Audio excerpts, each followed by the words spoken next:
Mockingbird to control the narrative. CIA infiltration, media manipulation, so elaborate. Targeting black communities, tearing down our pride. Attacking our women, our men, our history, our stride. From education to entertainment, they're trying to erase our legacy, our culture, our very own pace. Took our men out of schools, put them in the jail system. Left our women handling bills with no emotional support, it's a scheme. They destroyed our museums, took away our history, trying to make us forget our ancestors' legacy. But we won't be silenced, we'll rise above. We'll reclaim our narrative, our truth, our love. Operation Mockingbird, a web of deceit, manipulating minds, our communities to be. But we're waking up, seeing the truth. Our voice is loud, our resistance in you. They took Michael Jordan, tried to make him a joke, tried to erase our greatness, our cultural stroke.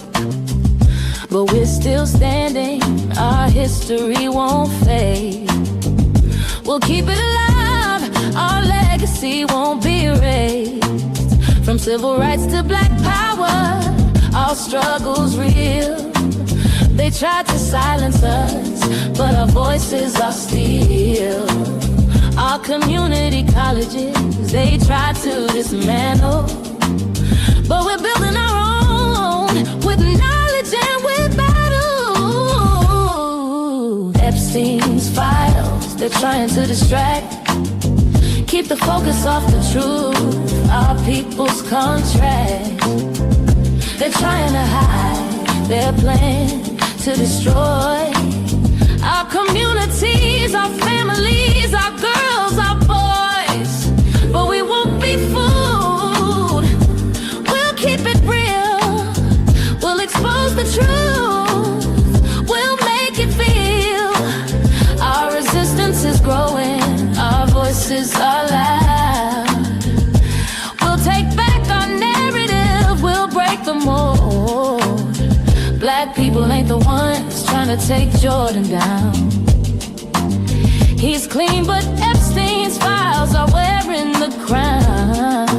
It's a distraction, trying to shift the blame, keeping the focus off the Epstein game. Operation Mockingbird, a web of deceit, manipulating minds, our communities to be. But we're waking up, seeing the truth. Our voice is loud, our resistance in you. Blue shadows fall, the mockingbird sings. CIA whispers, media winks, spreading lies, controlling minds, targeting communities, leaving scars behind. Operation Mockingbird aimed at the core. Black communities hit, Panthers on the floor. FBI informants sowing discord and fear. COINTELPRO tactics blending clear. They infiltrated, they manipulated our game. Use our own brothers to bring us pain. The Black Panthers targeted leaders in chains. Fred Hampton murdered his dreams in vain. Media distortion twisted the truth, portrayed us as thrifts, fueled the youth, took our message of power, turned it to rage, left our communities fractured in a cage. Culture experiments, mind control games, used our people like pawns in their flames. They wanted us broken, divided and weak, but our spirit remains, our voices won't speak. From Chicago to LA, the struggle's real. They tried to silence us, but our message will prevail. The mockingbird song won't be the end. Our voices will rise, our people will transcend.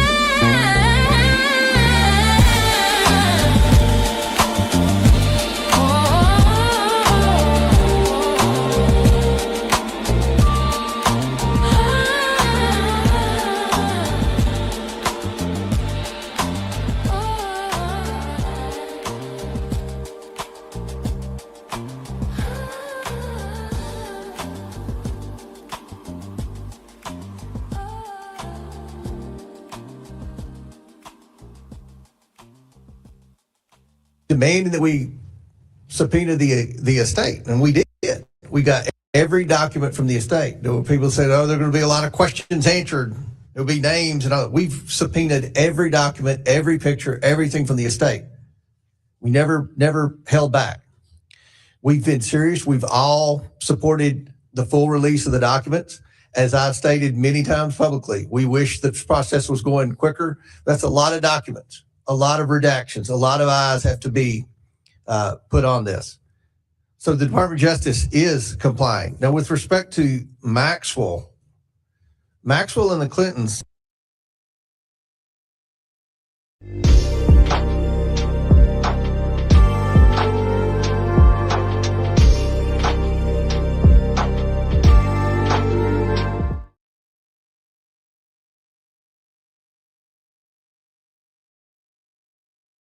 are not treated differently. Maxwell was always, she was willing to appear, but made very clear she would take the Fifth Amendment. The Clintons refused to appear. The Clintons refused to appear. And the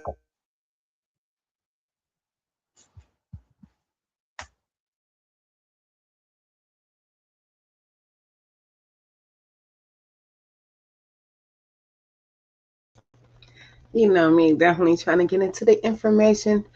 So, my co-host is here. I was just basically stalling time. If you want to say anything Yes, before we start. man, it's so juicy. We need to figure out what's going on. What's at the bottom of this rabbit hole? Definitely. So if y'all like the information that's presented, please subscribe to the channel, share the information, tell a friend. We're going in on these files and information. Now, there's going to be a lot of, both sides of the information. So, but we're going to be bringing, different videos on this information. This is a video that they did not too long ago. I think the other day, yesterday. It was like a long Yeah. The day before yesterday was the trial. The trial was epic. Just seeing that the Clintons were found guilty in a court of law regarding the Epstein files was epic. And then we have, we'll jump into it, but it is this, everything is everywhere, and it's a lot of people involved. Yeah, let's just go ahead and jump into the Clintons and what's going on, and also listen to information about. You want me to get the video you shared? The one you shared? Yeah, we can. Okay. Yeah, we can get that up. Okay. You just keep talking. Yeah, we can get that up, and we can talk about how Hillary is making it seem like her and Bill don't have nothing to do with it. She was right along with Donnie. Both of them was right along with Donnie, along with Epstein, the guy that was behind COVID. All of them were together, and Puffy was there too. Don't forget, Puffy was there too. They all know each other. All the elites are one. All the elites been knowing about what's going on because it's a part of everything that is going on in this country. The bottom line is, it's just like any movie. When you see corruption in higher places, how it goes down, who's involved, but in this situation, it seems that allegedly the commander-in-chief is involved. So we're going to get into it and get the information that supports this. Now, we want to let you guys know that we are sharing information that is publicly shared. We're not able to get redacted files or anything like that that are not available to the public. So any information that we have is available to all of you. Anything that we know about this is available to all of you. Like and share. Make sure you guys, know that, yeah, this is what's going on. Epstein, Bill Clinton, Hillary Clinton, the founder of Chuck E. Cheese, Mark Zuckerberg, the platform we're on right now, are all named in these files.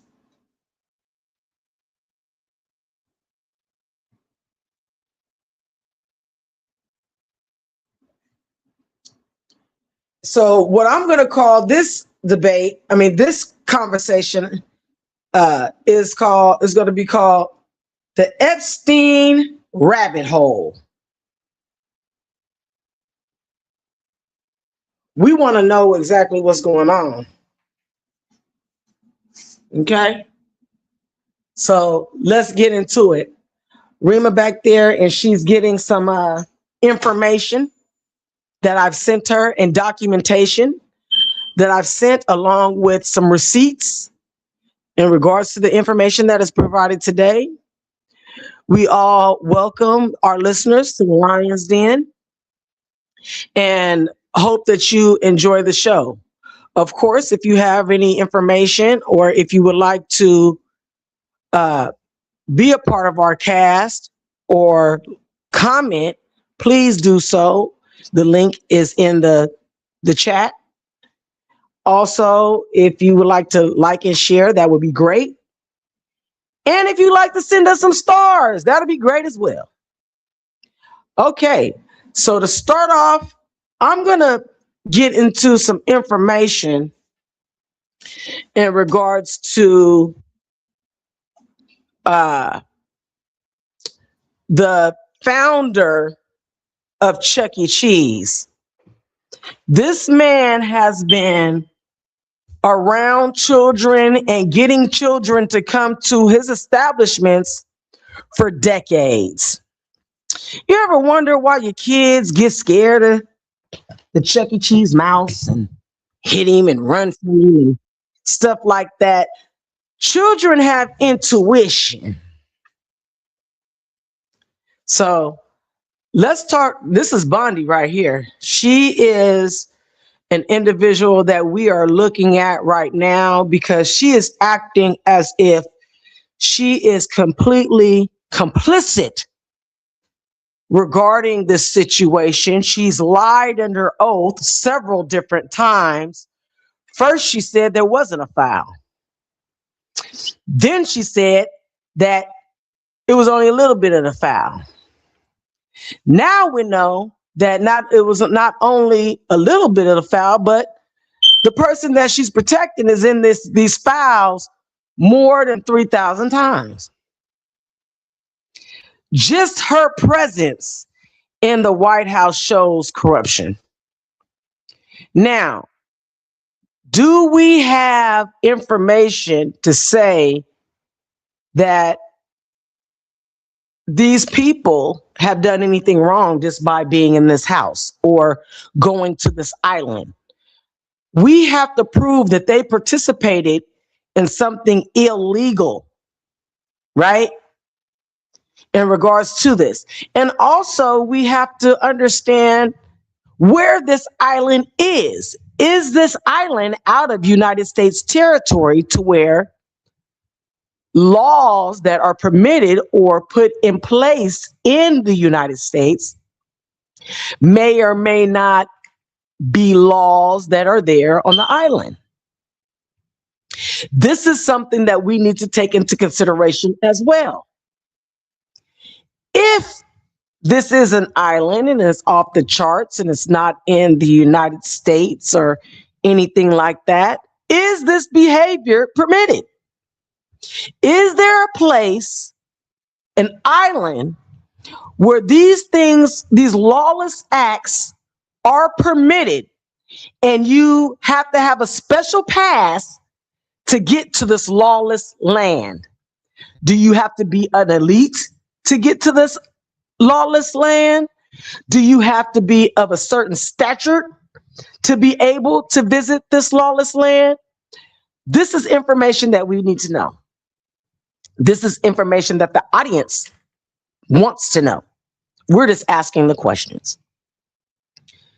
So, Rima, go ahead and roll what she says in defense of the files and in her defense regarding Donnie.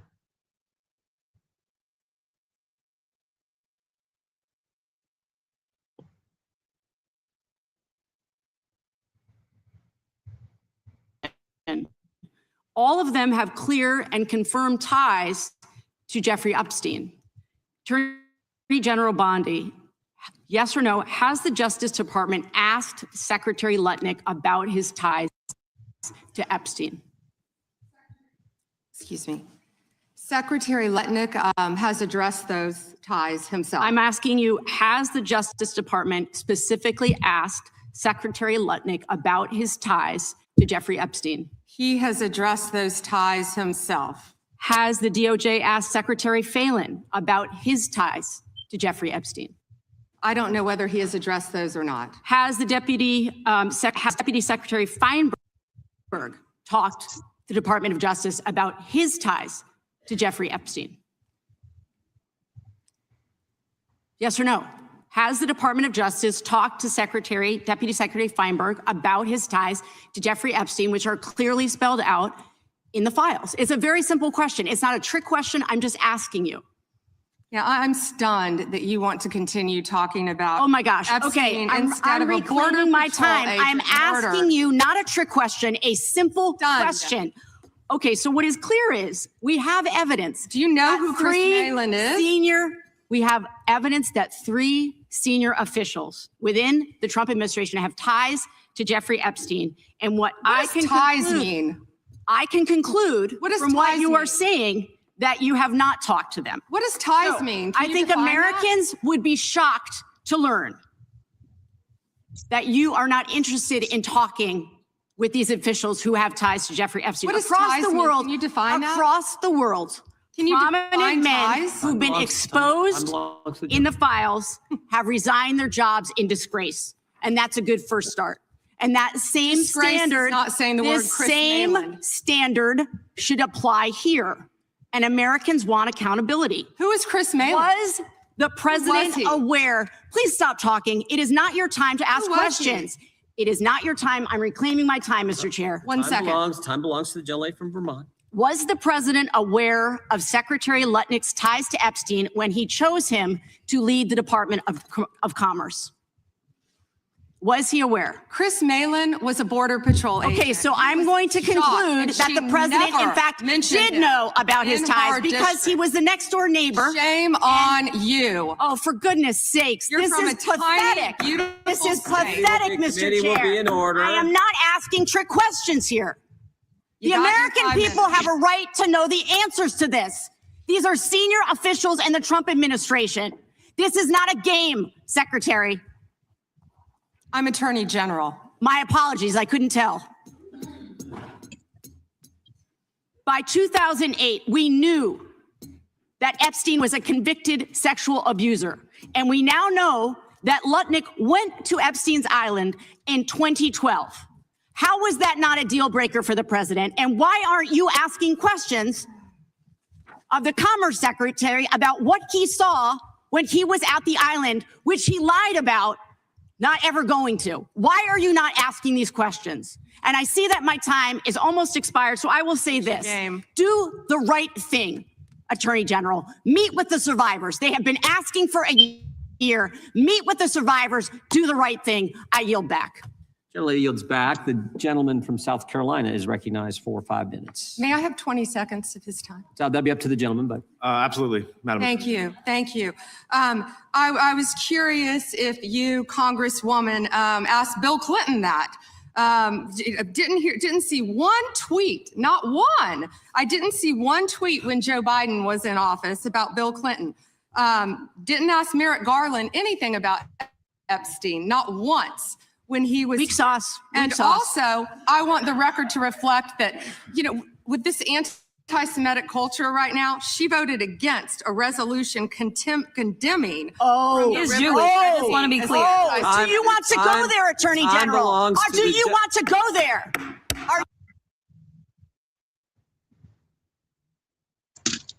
This right here shows what's going on in regards to Bondi. Bondi has lied several times, and when she does not want to answer a question, she is a professional at gaslighting. She will use up your time, and she will use her attorney tactics to where your request will not be answered. It will be denied. She will gaslight. She will talk about everybody else. She will do everything she can to support who's probably grooming her.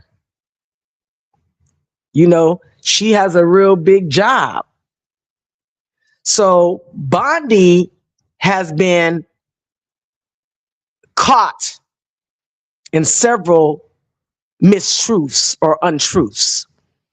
The first untruth that I noticed in regards to the U.S. Department of Justice is that she said that all the files was released and the files gave total transparency in regards to what was being asked. We see that there were several different things that were reenacted. This means that they were taken out of the files or blacked out to where these specific individuals' names are not mentioned or seen. Now, as you can see, the layers are coming down. We have the first layer, which is the exposure. The exposure started from Jamie Foxx. Okay, if you go all the way back, Jamie Foxx was the first one to say something about those parties. He had information on what was going on in the parties. He put it on his cell phone. That gave Sean Combs a red light. He said he had talked to Mr. Fox and told Mr. Fox, our parties are private. Anything that goes on in the parties are private. You are not to get giddish and start recording and acting like you are not one of us. Jamie, on the other hand, did it anyway. And shortly after, had an almost fatal accident. When speaking with Jamie, he does not mention, other than on his new comedy show that he did, that he knows that Sean has something to do with his very close fate and had something to do with the orchestration of his demise. So if you notice, because he knew that this individual was very powerful, he shut his mouth. But he told one person what he was going through. He told one person what had happened after he woke up, right? That one person came to us and told us, exposure is about to happen, and it doesn't matter who it is. He said that he knew what was going on because Jamie had told him. He believed Jamie because Jamie was on his deathbed. He went on the Shannon Sharp show and warned Shannon Sharp, everybody who's doing something behind closed doors will be exposed. It will be no hands barred. Next thing you know, after that, the media goes after Puffy. They see Puffy assaulting his girlfriend at the time of 10 years, right? She gives a lawsuit to say, well, you know what? I've been in this relationship for 10 years and he was doing all this stuff to me. But that's a two-sided snake as well, because you ran off with the pool boy and you ran out of money. So you come for Puffy and say, I don't want you to go to jail for what you did. I just want some money on, right? So after that, we see this social media, which is the judges and the jurors, put a video out of the way Puffy was treating her and justified her wanting money for what was going on. Also, it justified why she did not go to the authorities in regards to these very serious allegations and in regards to the video clipping. After the video clipping came up, he was being crucified socially, publicly, and intellectually. This woman was not crucified. The woman who ordered male prostitutes for her own personal services without Sean being there. This woman did not look like a villain to anyone, even though she groomed other people to come into the world that she said she despised so much. She wasn't crucified at all. She was still looked at as a victim, right? He's wrong and she's right. He said, you know what? I'll pay you whatever you want. You already left me and I'm living my life. Do you think that she didn't get jealous of that life? He moved on. He was with somebody else. He still was getting his money, still having the status and on top of the world. While she was pregnant by the pool boy with no money. He was literally their pool boy, right? No justification, no accountability of her actions at all. She had to get on stage and say how she went and did all this stuff with these male prostitutes. The male prostitutes start suing her because you got on there lying, trying to make it seem like it's everybody else, but it was you too. Puffy went to prison. He won't be there all that long, but he went to prison because of what the media is saying, and he's doing trafficking. Let me tell you something. In the beginning of the world, in the beginning of the game of prostitution, travel expenses are included. The ladies of the night travel, and their main clients are doctors, lawyers. Every 304 in the world dream is to deal with an elite. Now, you look at these women, you say these women are being human trafficked.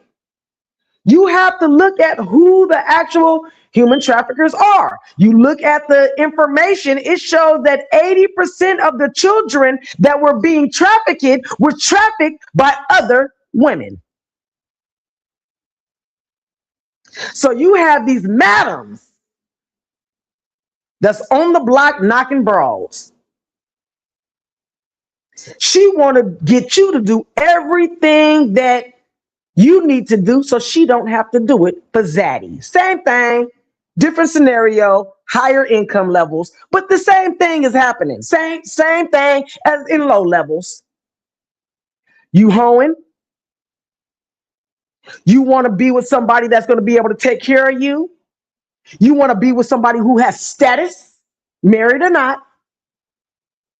These women are going out their way to get to those men. Now, are they looked at as victims?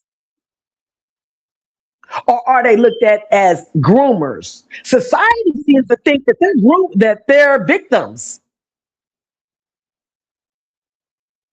Not knowing how the street life and the game really works. A lot of these individuals are not victims, they just hoes.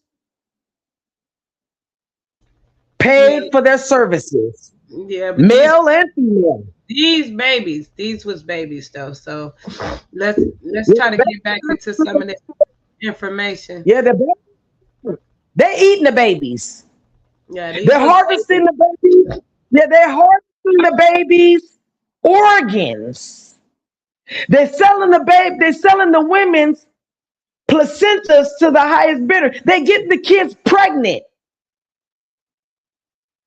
Epstein he said he wanted 20 different children to make a race with his DNA, and he was experimenting this ultimate race on these babies. Now, who's all else is included? Everybody's included. Oprah's included. All the motherfuckers is included. Right. Let's get into this hearing. There's a lot of this hearing. Hillary on there screaming, talking about, oh, it's. Let me tell you something. The only ones that I ain't seen in them files is Biden and Obama. Let's talk about it. And Michael Jackson. You know what I'm saying? All this stuff that was going on, why their names ain't in there at all? They wasn't with the fuckery at all. We thought that Michael Jackson was a child molester. We made him go into his demise, wondering what made him swing into the depression that he was in. All of us did it. All of us put him in that depression, but not believing him when he told us he was saving them kids. It's all of our fault that Mike is not here. He made a song out the country saying they don't really care about us. Right, but let me play some of this video because I don't want to take up too much time. We 30 minutes in it, but Michael Jackson is in the files. Okay, but I have another scenario of why he's in the files, just like other celebrities, because they was getting they was doing functions and all kinds of other stuff, but he is in the file. But because we don't want to, people already see the pictures and images, they already out there. Let's get into this video. It's a hearing between Clinton. I guess Clinton showed up. So let's get into this a little bit, and then we can get back to some of your information on it. Will do. Okay. Y'all please hit the like.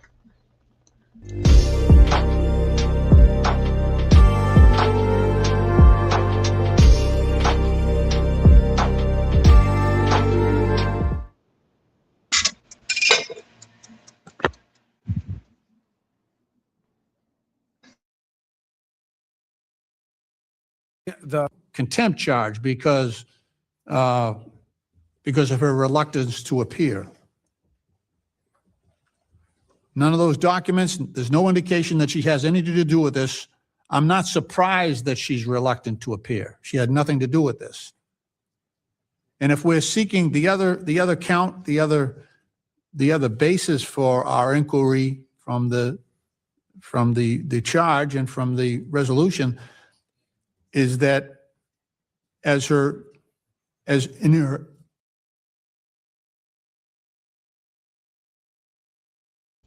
Now this is live.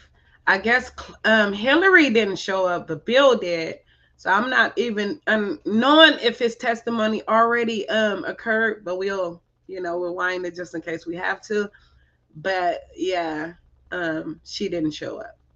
He did.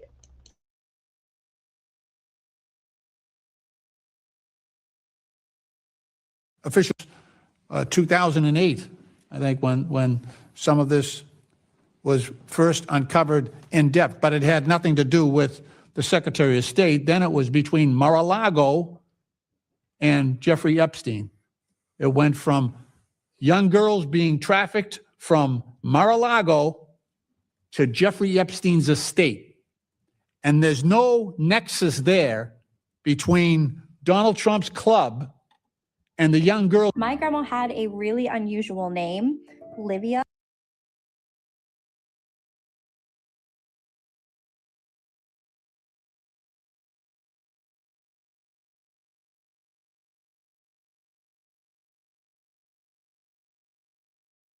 The animosity with which the president regards her. And this goes back to, a political race between those two candidates, and has nothing to do with the information that Secretary Clinton might be able to offer. I want to hear from everyone who has information on this. However, we don't have a shred of evidence that Mrs. Clinton has meaningful information to assist this committee. But I know where there is evidence. I know Pam Bondi has had millions and millions and millions of documents that she has refused to surrender to this committee for the past 5 months, 6 months. I know where there's also other evidence. Sitting in a luxury prison, Ghislaine Maxwell, who should be before this committee, should never have been taken out of that original prison by President Trump's personal attorney, and by doing so made her less likely to be willing to offer testimony and evidence to this committee. That is witness tampering. When you take someone who's been convicted of a crime, remove them from uncomfortable settings, put them in a nice place, just keep your mouth shut, honey. That's all. That's what's going on there. We know that. All of a sudden, she gets a sweetheart deal. They're bringing in pets for her. They're giving her the royal treatment now. As long as you keep your mouth shut, honey. That's what they're saying to her. Just keep your mouth shut and don't mention the president. That's the scam that's going on here. That's witness tampering, plain and simple. And yet you have someone who served this country, Secretary of State, elected U.S. Senator, has nothing to do with this, but because it gratifies the president that you dust her up and ruin her reputation. This is beneath what we should be doing. We should strike the motion to summon her before this committee. We should drop this effort to hold her in criminal contempt. I yield back. And with all due respect, if you didn't want to subpoena Hillary Clinton, the Democrats on the subcommittee should not have voted to subpoena Hillary Clinton. Mr. Comer, can I clarify that? Go ahead. Thank you. Mr. Chairman, I just want to be clear that we have the video. Committee Democrats actually voted no by voice vote. You had an opportunity for a roll call and you declined it. We voted. You called for it, and then staff came to you and Actually, you said, Mr. Comer, actually, you weren't there, so I actually don't think. Well, I've watched the video too. Would you like to show the video? I mean, the video is very clear. We actually all voted no. I just want to be clear that in the initial vote, all Democrats voted no. Thank you. That's why we have recorded votes. And you all declined that. So does any other member seek recognition? Seeing none. The question is now on the amendment in the nature of a substitute to the Hillary R. Clinton contempt report. All those in favor signify by saying aye. All those opposed signify by saying no. In the opinion of the chair, the ayes have it, and the amendment in the nature of substitute to the report is agreed to. The question is now on favorably reporting the Hillary R. Clinton report as amended. All those in favor signify by saying aye. Aye. All those opposed signify by saying no. No. In the opinion of the chair, the ayes have it. The amendment to the nature of substitute to the report is agreed to. Recorded vote, sir. A recorded vote was ordered. As previously announced, further proceedings on the question will be postponed. Pursuant to the previous order, the chair declares the committee in recess subject to the call of the chair. We plan to reconvene at 3:15. 3:15. The committee stands in recess.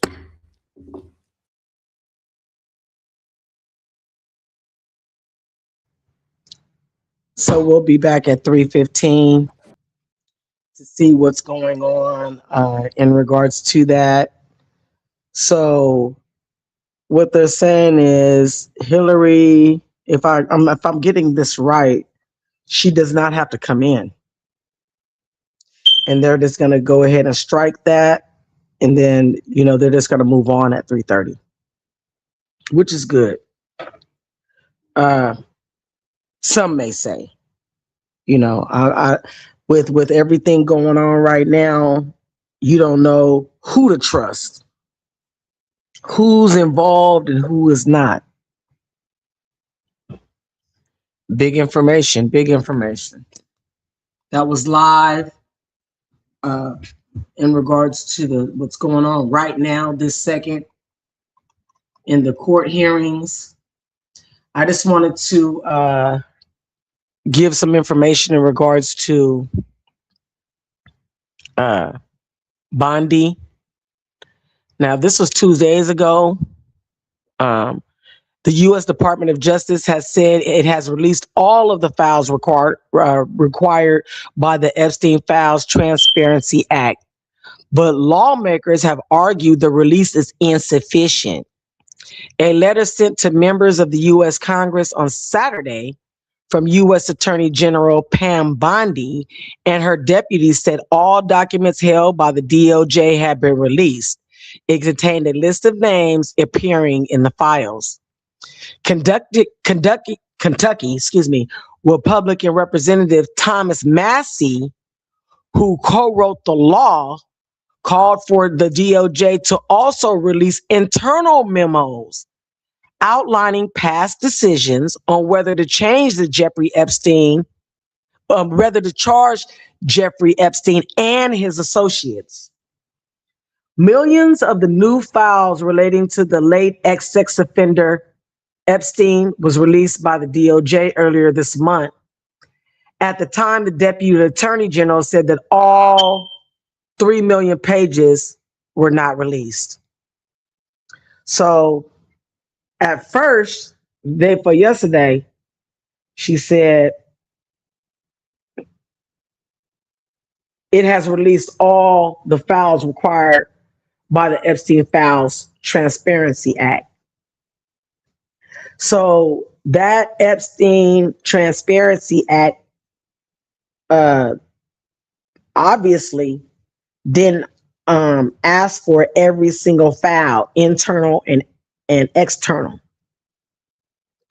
This Thomas Massie, who wrote this law in regards to full transparency, may or may not have put that in that request.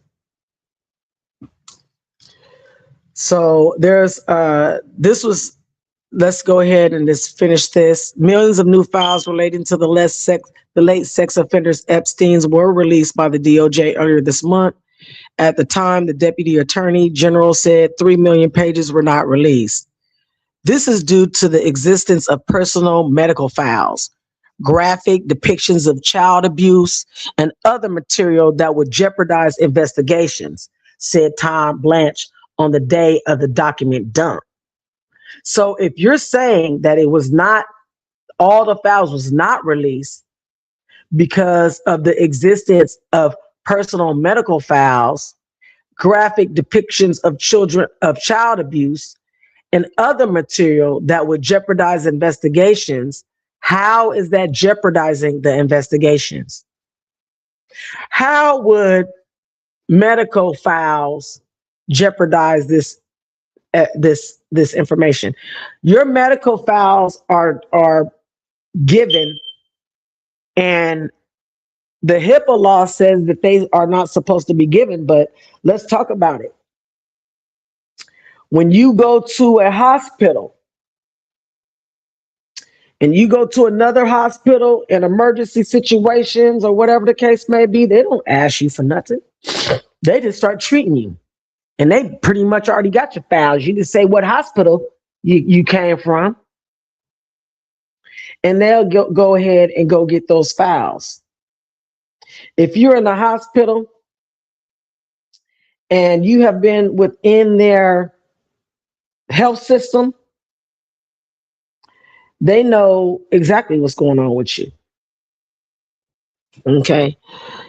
In the latest letter, Bondi and Blanche wrote, in accordance with the requirements of the Act, as described in various department submissions to the courts of Southern District of New York assigned to the Epstein and Maxwell prosecutions and related orders, the department released all records, documents, communications, investigative materials in the possession of the department that relate to any of the 9 different categories. So they're saying they released the files, but only those files that are related to this specific situation that they felt was related to any of the 9 different categories. I would be interested in knowing what those 9 categories are.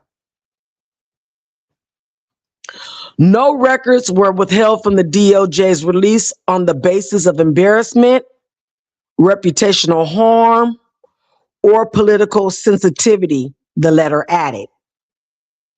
So they say, we didn't give you all the information, even though we stated that we gave you all the information. We gave you all the information that we felt was pertinent to your case. We did not give you all the information in general for you to depict that on your own. The names appear in the files as a wide variety of contexts, including some people who had extensive direct mail contact with Epstein or Maxwell, and others who were merely referenced in documents or news articles contained in the files, Blanche and Blondie wrote. Donald Trump, Bill Gates, Andrew Mountbatten Windsor, and Bill Clinton, who are included in the list, all had document past relationships with Epstein and Maxwell. There is no suggestion that appeared in the documents implied by wrongdoing, and each has denied any involvement in Epstein crimes. First, they said that never was there. Which one is it? Was you never there, or you was never there and you didn't observe any crimes? This is where the rabbit hole starts. It's a lot of lying going on in regards to this political outfit. Let me continue. But the list also includes names of deceased musicians. Ready. It's this the other part. Okay, let me finish reading this, and then we can go ahead and move on. It says, but the list also includes the name of deceased musicians, Janis Joplin and Elvis Presley. The letter was addressed to the Senate Judiciary Committee Chairman Chuck Grassley and Ranking Member Dick Durbin, as well as the House Judiciary Committee Chairman Jim Jordan and Ranking Member Jamie Rackins.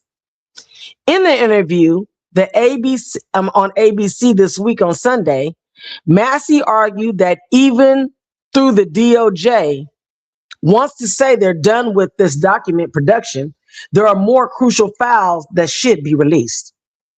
The DOJ was signing deliberate process privilege in order not to release some of those documents. The problem with the bill is that Ro Khanna and I wrote says that they must release internal memos and notes and emails about the decision on whether to prosecute or not prosecute, whether to investigate or not investigate. Go ahead and go.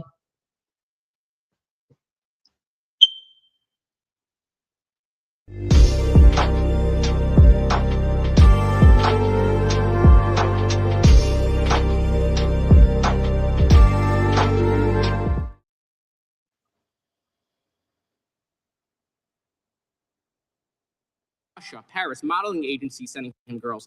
He even New guidelines protecting all Americans and protecting against the weaponization that happened under the Biden administration. Time of the gentleman has expired. Gentleman yields back. Gentleman from New York recognized. Thank you, Mr. Chairman. Ms. Bondi, I went over to the department yesterday for a couple of hours to review some of the unredacted materials. And I am looking forward to your detailed explanation for why you have withheld almost half of the documents, which is required by the bill. Now, obviously, there are 3 million documents, so I didn't get through much. But one thing I didn't see was the client list that you said you had on your desk a year ago. I did, however, find a couple of important documents. An 86-page prosecution memo from the Southern District of New York and a draft indictment from Florida against Jeffrey Epstein's co-conspirators. For reasons that I cannot understand nor are permitted by the bill, they were still redacted, even for members of Congress. So, Ms. Bondi, will you commit right here to immediately providing those 2 documents in unredacted form to members of Congress? Not a complicated question. Well, I guess it is for you because you have a law degree and those are privileged. You are what this is my platform, and I can add rules to the key here.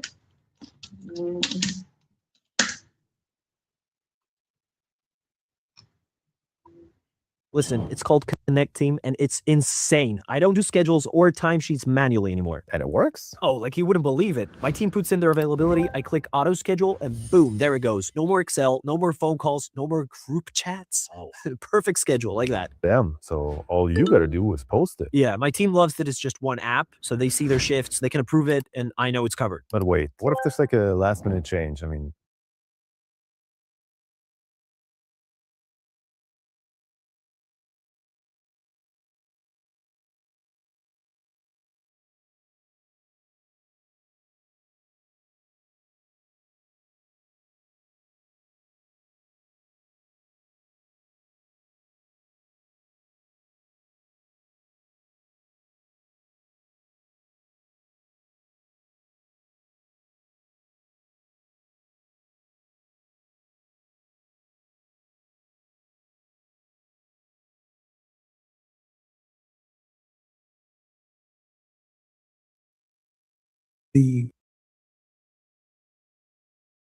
And the courts have been clear that if there is negotiations, that does not meet the threshold for criminal contempt.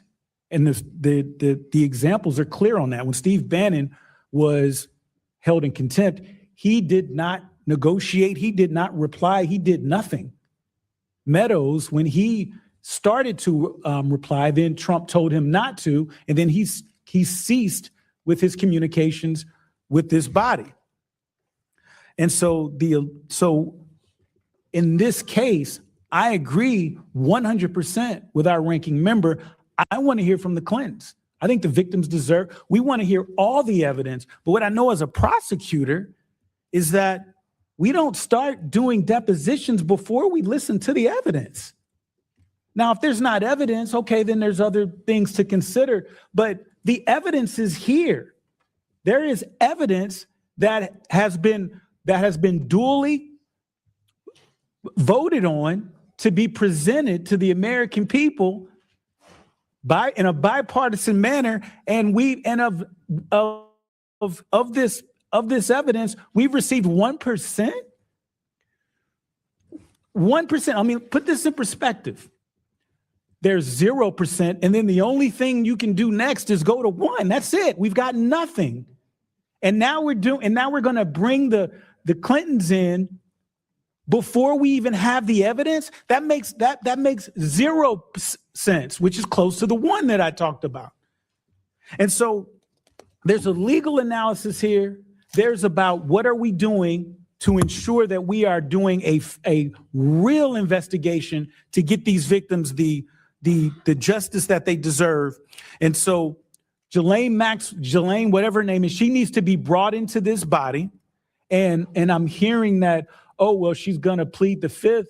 First of all, then let her. But secondly, legally on most of these questions, she can't plead the fifth on grounds that she's going to be incriminated. She's already a criminal. So what? So let's bring her in. Let's do those things. Let's bring in every single person. I don't care what they are, Democrat, Republican, and I've said this publicly. And my mother got on me about this. I don't care if my mother is in the Epstein files. We need to see 100% of the Epstein files to ensure that we are doing right by these victims. The illegal analysis does not support criminal contempt.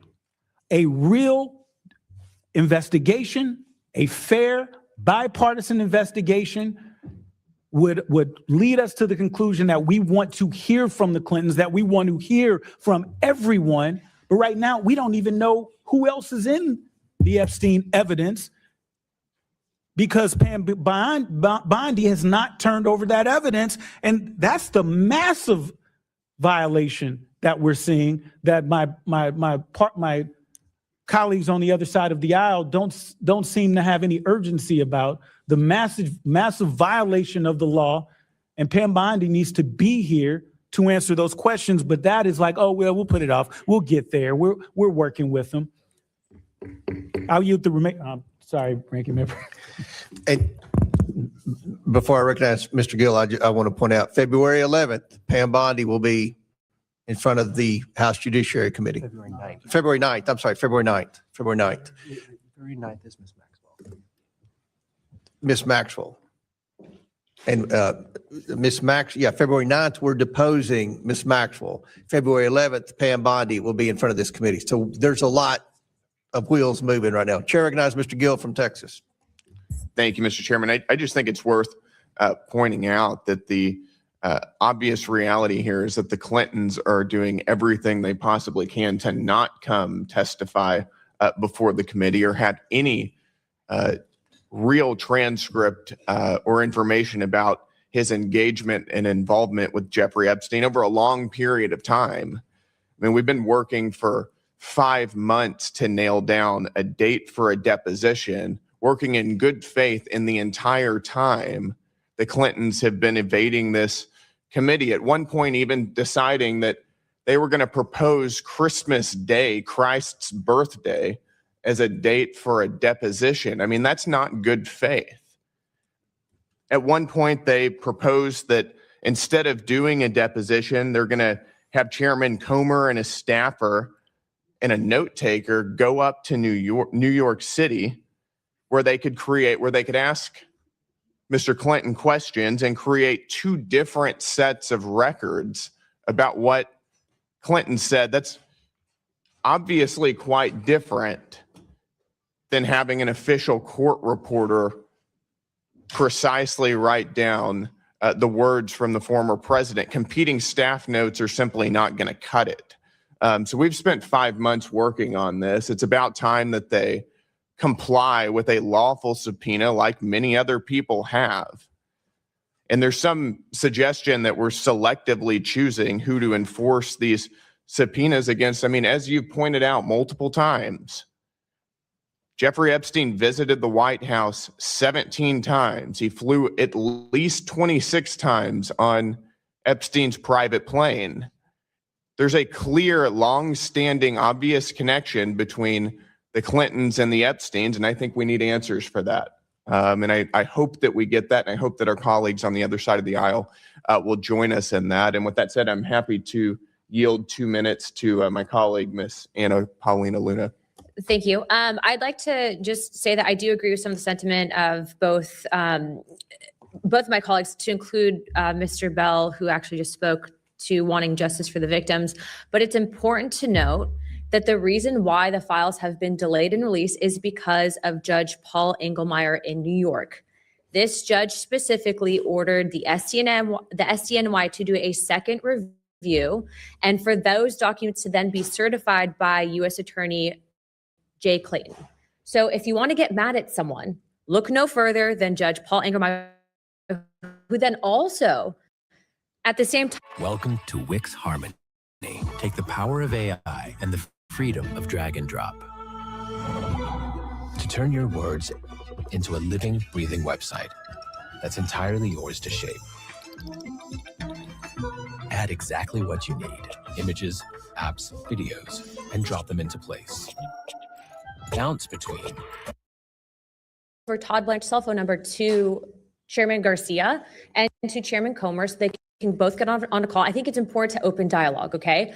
But the point is that we have to know the facts, and those are the facts. So look no further than Judge Paul Engelmeyer. Again, he's the one person that appointed the review, a second review, and then once those documents are then reviewed, then it goes to the DOJ. But you can't fast track the process. Ask a question? Yes. Okay. Are you suggesting that the reason for not receiving 99% of these files is this judge? Not 20% of the files, 30%, half of them, 99% of the files, some of which are already public? From what I've been told, and this is why I would encourage you guys to talk directly to the DOJ on this, is that there was a second review ordered. I don't know who all is in charge over in New York specifically doing that second review, but I do know that at least with the DOJ, they are officially done reviewing all the documents that they had left, right? They had 500 attorneys. I actually said this earlier, that NSD, Southern District of Florida, SDNY, and the FBI, there's 500 lawyers working on this to review all the documentation. They're officially done with that. Now, I don't know what the second review process is because I'm not internally at the DOJ, but what I will tell you is when you have this judge then also turning around and denying Ro Khanna and Massey's motion to appoint a special master, which I think Mr. Khanna can probably speak on, I think that that's shady. And I think that it's really terrible that we're sitting here arguing at, each other, pointing fingers when it's this one guy who no one seems to be mentioning that's actually stonewalling it. So I'm here for it. I want all the documents. And I do think that we're going to get those documents. Do I think it's going to be rushed? Absolutely not. I don't want to rush the process, but I will also encourage you guys, just as I did this morning, I got a victim's specific information. The DOJ has said that they will release whatever files they have pertaining to her directly. And she had not up until recently been able to, I think up until today, get that because frankly, a lot of these victims portals go to just, I think, empty inboxes. But the point is that it's important for context. So I yield my time. I have a question for the chair. Well, you're Rick. Before I begin, I have a question for the chair. I just wanted to clarify, when you said Pam Bondi is coming on February 11th, is she coming to this committee? She's coming to the Judiciary Committee. So is she coming to this committee at all? Well, we'll see how the Judiciary. Is she scheduled to come to this committee at this point? I've said she's not scheduled to come to the Okay. committee. I She's just coming in wanna front of the clarify that. Judiciary Committee. Okay. Chairman, Chair, you're recognized, Mr. I'd like to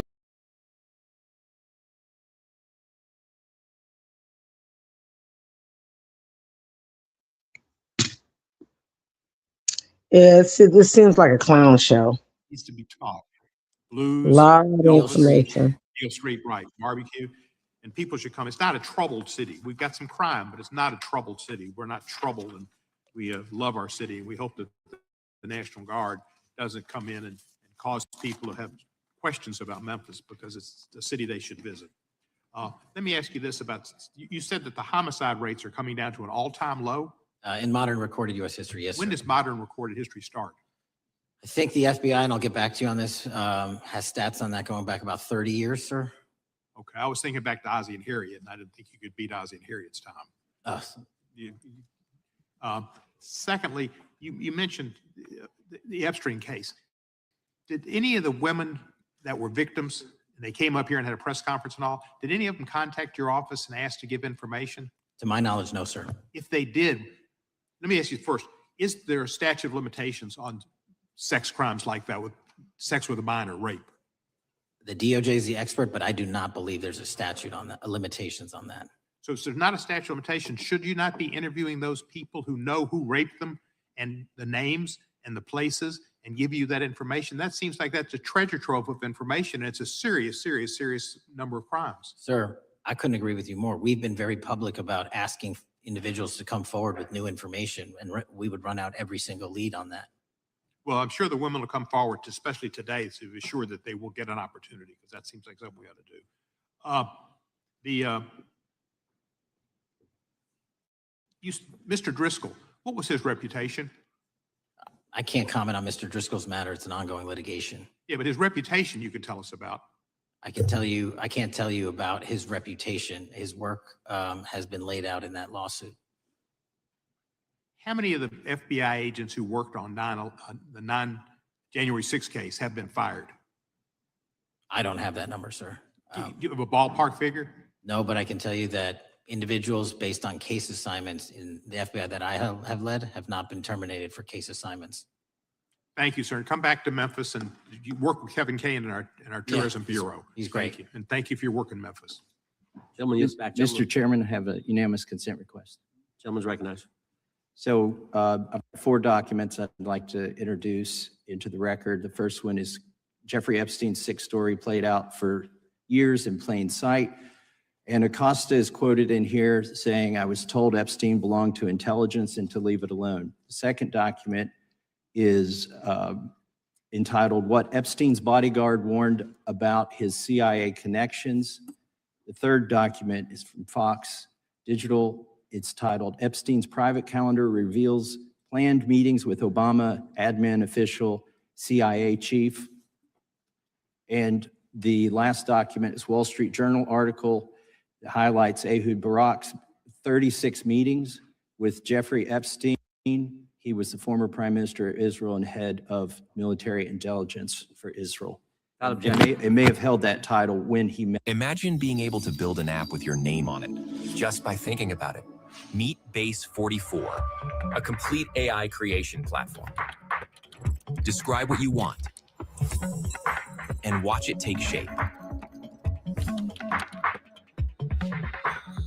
You can plan, customize, and expand in any direction. From tools built for one to platforms ready for many. From passion projects to enterprise-grade systems. Everything is built in and ready to launch.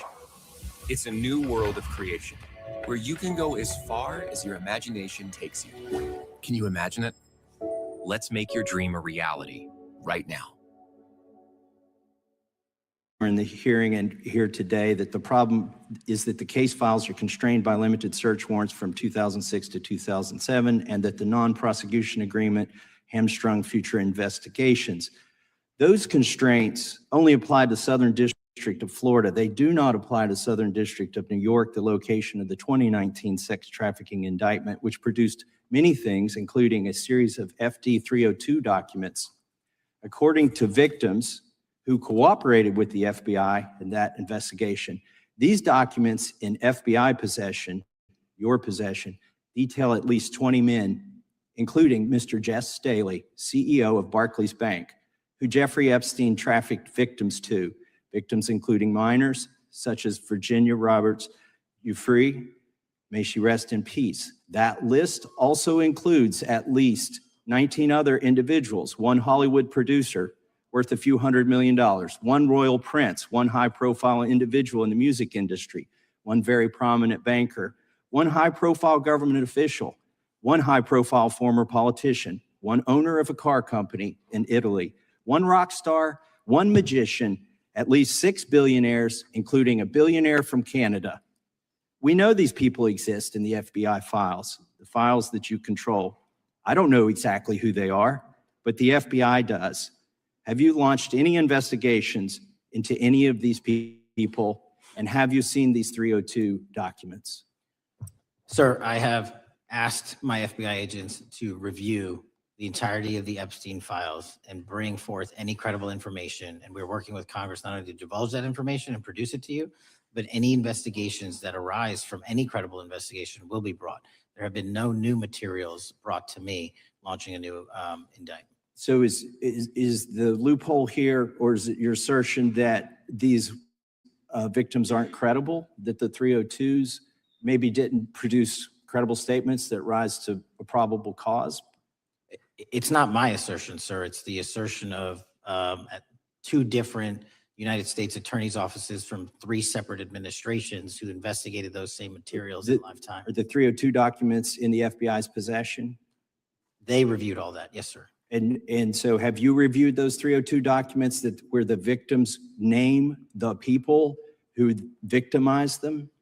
If I personally know, but the FBI has. So how can you sit here and in front of the Senate and say there are no names? I said, I named one today. I said, we are not in the practice at the Department of Justice FBI of releasing victims' names. That is not what we do. We are also not in the habit of releasing incredible information. That's not what we do. But multiple authorities have looked at the entirety of what we have. Okay, I got to move on here. Were you present when the AG had the White House event when she released the binders to social media influencers? I was, yes. So if you're willing to meet with social media influencers who stood to benefit from the sensational and sad stories of these victims, will you meet with the victims as well? The FBI will meet with anyone who has new information. Will you personally meet with them? The FBI and the professionals who are handling the cases will. Were you instructed that it was important to release the documents to the Oversight Committee on the day of my introduction of the discharge petition to release these files? I don't know what day that was, so no. Well, they were released that day, and there were victims' names who weren't redacted because they were in such a rush, and the victims are not happy about that. Have you investigated any of the CIA connections? Have you seen the CIA file on Jeffrey Epstein? And if you wanted to see it, would they show it to you? Well, I can speak for the FBI, and that's presuming there's a CIA case file. And I've reviewed everything that the interagency, not I, the FBI, that was provided to us. Would you be willing to look at the CIA file on Jeffrey Epstein? If there is such a file, and if it has not already been turned over to the FBI will look at any new investigative leads. Have you made any progress on the pipe bomb investigation January 6th? And have you made any progress on the motive of the Las Vegas shooter? As to the first, it's an ongoing investigation, and we have made progress. As to the second, sir, I'll have to get back to you. All right, thank you. I yield back. Mr. Chairman, I have a unanimous Gentleman consent yields back. request. Unanimous consent request from the gentleman from New York. I ask unanimous consent to introduce an unsigned memorandum from July 7th, 2025 that says we did not uncover evidence that could predicate an investigation against uncharged third parties with the insignia of the Department of Justice and the FBI. Without objection. Mr. Chairman, I have a Gentleman from Georgia. unanimous consent request. It's a article entitled DOJ Deletes Study Showing Domestic Terrorists Are Most Often Right-Wing. Without objection. Thank you. Gentleman from Georgia is recognized for 5 minutes. Thank you, Mr. Chairman. Director Patel, thank you for being here today. I want to first talk about the significant role that the FBI plays in combating the national security threats posed by our nation's greatest threat, our nation's greatest security threat, China and the Chinese Communist Party. It's a fact that China is America's most significant national security threat. Isn't that correct? I would say so, sir. And you would agree with me that China wants to dominate the United States of America? I think that's largely their plan. And they want to dominate the world, both militarily and economically. Isn't that correct? I think so. And sir, you've been FBI director for the last, 8 months? 7 months, yes. 7 months. And during that time, have you held any stock in any companies founded in China? I don't believe so. Well, you do own stock in a company known as Elite Depot, don't you?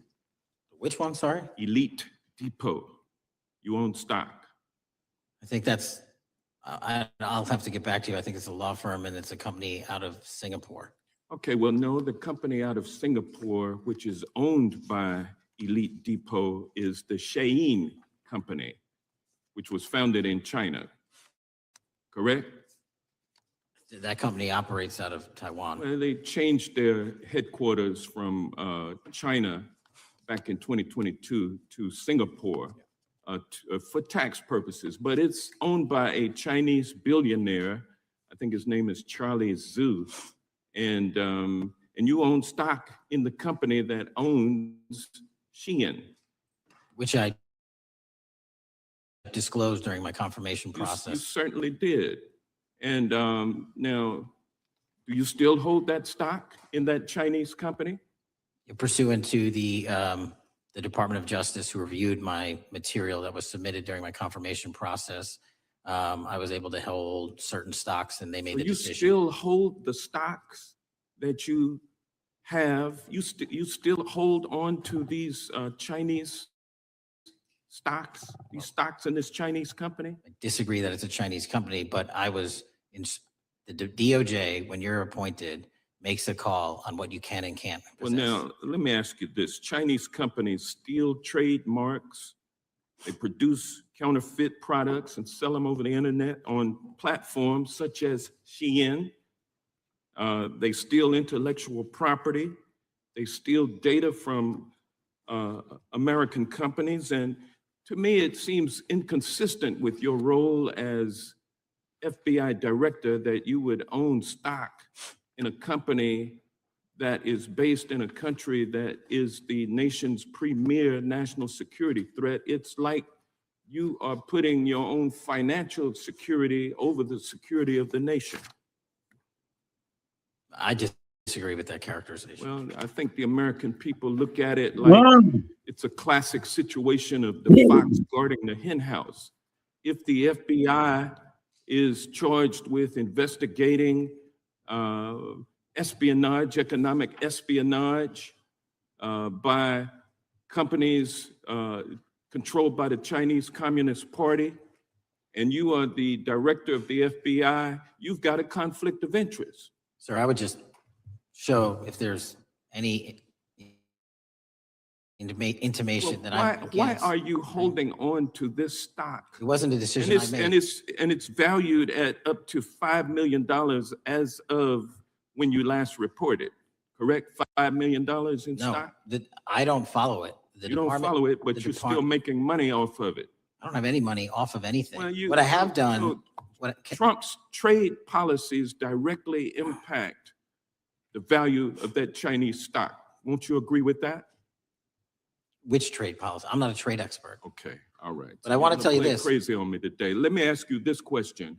Why are you hiding pedophiles? Why are you shielding pedophiles? Why are you protecting pedophiles? That is an offensive thing you could say to me, given the numbers. Well, you have not released Given the the Epstein numbers files. of pedophiles. You were aware of we the have Epstein arrested- client list that was published in the 18,000. Time the gentleman has emails released? expired. The gentleman yields back. Can you answer the Can I question? just respond? Of course, the gentleman can answer the question. Since I took over the FBI, there has been a 33% increase. Sir, all of that Encounter- started under Christopher Your time Wray. is done. but No, the- it didn't. The witness gets to All of answer that the started question, under and the then we'll go to our previous, next. 33. FBI director, sir, and you're coming in here trying to take credit for something that a previous director Gentlemen, instituted and largely brought to conclusion. I take I no think it's made credit. clear that offensive. the It's director offensive. has numbers are so incorrect much better also. than the previous director. It's Dr. Patel, deceptive. if you want to I answer take- the question. I take no credit. The men and women of the FBI have seen a 33% increase in the number of counterintelligence Yeah. arrests out of the And PRC. so all of a sudden, when And you the- coming in, Here's how it works. First, go to riverside.fm and open an account, and then you'll be able to capture high-quality video and audio from practically anywhere in the world. When it comes to editing, Riverside is perfect for beginners. Even if you have zero experience, you can use their AI tools and intuitive editing features to create a professional-looking result. You can get transcriptions automatically and use them to edit like a doc, or you can use the chapter timeline feature, which makes it way easier just to skim and scan. Ready to share? Well, it's okay if you don't have an audience yet. Everybody starts somewhere, and Riverside has perfect tools to help you grow your audience, like live streaming if you're into that, or you can use their AI tools to create automated short clips that you can post on YouTube Shorts, Instagram Reels, and TikTok to increase your Familiar with the report that came out this last Monday from the Law Enforcement Legal Defense Fund? I'm not familiar with that, sorry. So this report came out this past Monday, and it said that significant amount of the money flowing out of George Soros and other leftist organizations and funders has been funding DAs and prosecutors, and quote, many of these DAs had never managed an office, prosecuted a criminal case, developed organizational policies. In dozens of America's largest cities and counties, this report finds these progressive district attorneys have outsourced core parts of the American criminal justice system to activists and political donors. taking direction and advice on everything from staffing decisions and communication strategy.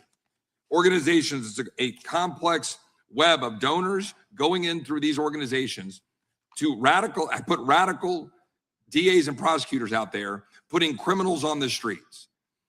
Does the FBI director agree that this exists and is a problem? I will accept the factual representation, and if that exists, it is a problem. The organizations such as TIDES, the Fair and Just Prosecution, Brenner Center for Justice, Partnership for Safety and Justice, the Vera Institute of Justice, the amount of dollars flowing from George Soros through and to these organizations and to the various prosecutors that have resulted in increased crime on our streets, including the brutal murder of the Ukrainian refugee in Charlotte. I bring that up because that is one component of the problem. In addition, we have an organized effort targeting our border. The NGOs, the nonprofits in the deep pockets, the United Nations, charitable organizations, and a long list of over 250 organizations that the Center for Immigration Studies put out that lays out a complex web of organizations that were moving people into our country, knowing that they're dangerous, knowing that they're criminal, associated with taxpayer dollars flowing through the United Nations and donor dollars flowing through organizations, including ostensibly religious ones, putting these dangerous individuals on the street that resulted in fentanyl in our communities, that resulted in the death of Jocelyn Nungare, of hundreds, thousands even, as the director testified, 100,000 people dying from these narcotics every year. All of this in an organized effort, a complete effort by the radical left to use taxpayer dollars and these dollars to put people on our streets. In addition, the extent to which we've seen now with the Southern Poverty Law Center and their hate map targeting, for example, the Family Research Council, where we had a shooting right here in DC over a decade ago, putting Charlie Kirk, putting a target on TPUSA, Antifa, other radical organizations that are very specifically organized in targeting conservatives and ordinary Americans. Well, how about the organized effort to infiltrate our schools and advance a transgender agenda and advance a radical agenda, perhaps one that we will see exposed further in the individual that actually shot Charlie Kirk? Here's my question. Will you as the director, and are you as the director, pursuing all legal channels to follow the truth wherever it may lead on this organized effort, one? And two, do you agree that Congress should take all action necessary to expose this web of dollars that are flowing to undermine our way of life? I got another minute in my time that I'd like to hear from you on this topic broadly. I'll keep it short. Investigatively speaking, we are doing the following. We are following the money. We are following the money in every organization and every person that is violating the federal code. And it doesn't matter what your background or ideology is. We are following the money. We are using legal process to follow that money, issuing subpoenas to follow that money, using grand juries to follow that money. And when we have results to recommend for prosecution to the Department of Justice, we will do that. And we will continue to publicize documents through Congress, yes, when we make these findings.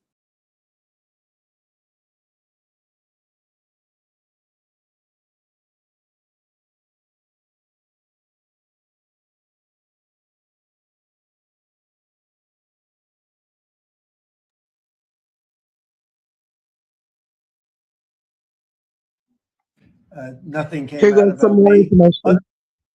It was a conspiracy against me, literally, by Epstein and other people. Yeah, what do you want? On the Epstein files, you talked about Democrats who were in there. Elon Musk was also in there, and so was your Commerce Secretary Howard Lutnick and correspondence that he had with him. Did you read those new files that were published by the Department of Justice? I have a lot of things I'm doing, a lot of things I'm doing. I don't know. You mentioned two names. I'm sure they're fine. I'm sure they're fine. Otherwise, it would have been major headlines. A lot of women who are survivors of Epstein's are unhappy with those redactions that came out. Some of them, entire witness interviews are totally blacked out. Do you think that they should be more transparent? The fact that they thought they released too much. I heard that. I think it's really time for the country to get onto something else. Really. Now that nothing came out about me, other than on the the Epstein files, you talked about Democrats who were in there. Elon Musk was also in there, and so was your Commerce Secretary Howard Lutnick and correspondence that he had with him. Did you read those new files that were published by the Department of Justice? I have a lot of things I'm doing, and a lot of things I'm doing. I don't know. You mentioned two names. I'm sure they're fine. I'm sure they're fine. Otherwise, it would have been major headlines. A lot of women who are survivors of Epstein's are unhappy with those redactions that came out. Some of them, entire witness interviews are totally blacked out. Do you think that they should be more transparent? They thought they released too much. You know, I heard that, and you tell me something else.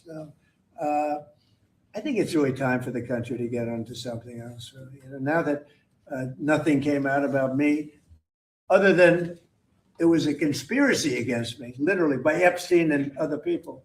But I think it's time now for the country to maybe get onto something else. But what would you say to people who feel like they haven't gotten justice, Mr. President? Something that people care about. Yeah, what did you say? What would you say to the survivors who feel like they haven't gotten justice? You are the worst reporter. No wonder CNN has no ratings because of people like you. You know, she's a young woman. I don't think I've ever seen you smile. I've known you for 10 years. I don't think I've ever seen a smile Well, on I'm your asking face. you about survivors. You know of why? Jeffrey You know why Epstein, you're not Mr. President. smiling? Because you know you're not telling the truth, and you're a very dishonest organization, and they should be ashamed of you. These are survivors of a sexual. Moving on, though, a Northern California school district is reassuring parents and others are canceling school picture days, all because of a rumor being circulated online. That conspiracy links the Epstein files and one of the nation's largest school photography companies. ABC 7 Eyewitness News reporter Tim Johns explains the new Picture Day privacy debate. LifeTouch, one of the most prominent school photography companies in the country, is facing district investigations and canceled school photo days. It's all because of an unsubstantiated rumor spreading online. It claims the former CEO of LifeTouch's ownership group, who was named in the Epstein files, may have accessed children's photos. The rumors have caused concern among parents around the country, from Texas. Talking to my mom, she said that LifeTouch took my pictures whenever I was little. So this has been going on for decades, where no one really thought anything of it until we started thinking about, okay, wait, who actually is seeing these pictures instead of just the parents? To here in California. Just this week, a school district in Salinas sent this letter to families addressing the rumor and saying it was untrue. LifeTouch, too, has responded, releasing a statement which reads in part, LifeTouch is not named in the Epstein files. The documents contain no allegations that LifeTouch itself was involved in or that student photos were used in any illicit activities. Despite the pushback against the alleged Epstein connections, other concerns have emerged too. Specifically, conversations around data privacy and how your information and photos might be used. You want to know who owns those photos, and that's typically done by contract, and what can be done with the photos later between you and the photographer. Stephen Clark is a South Bay-based attorney. He says it's important to read the fine print on consent forms for things like school photo shoots.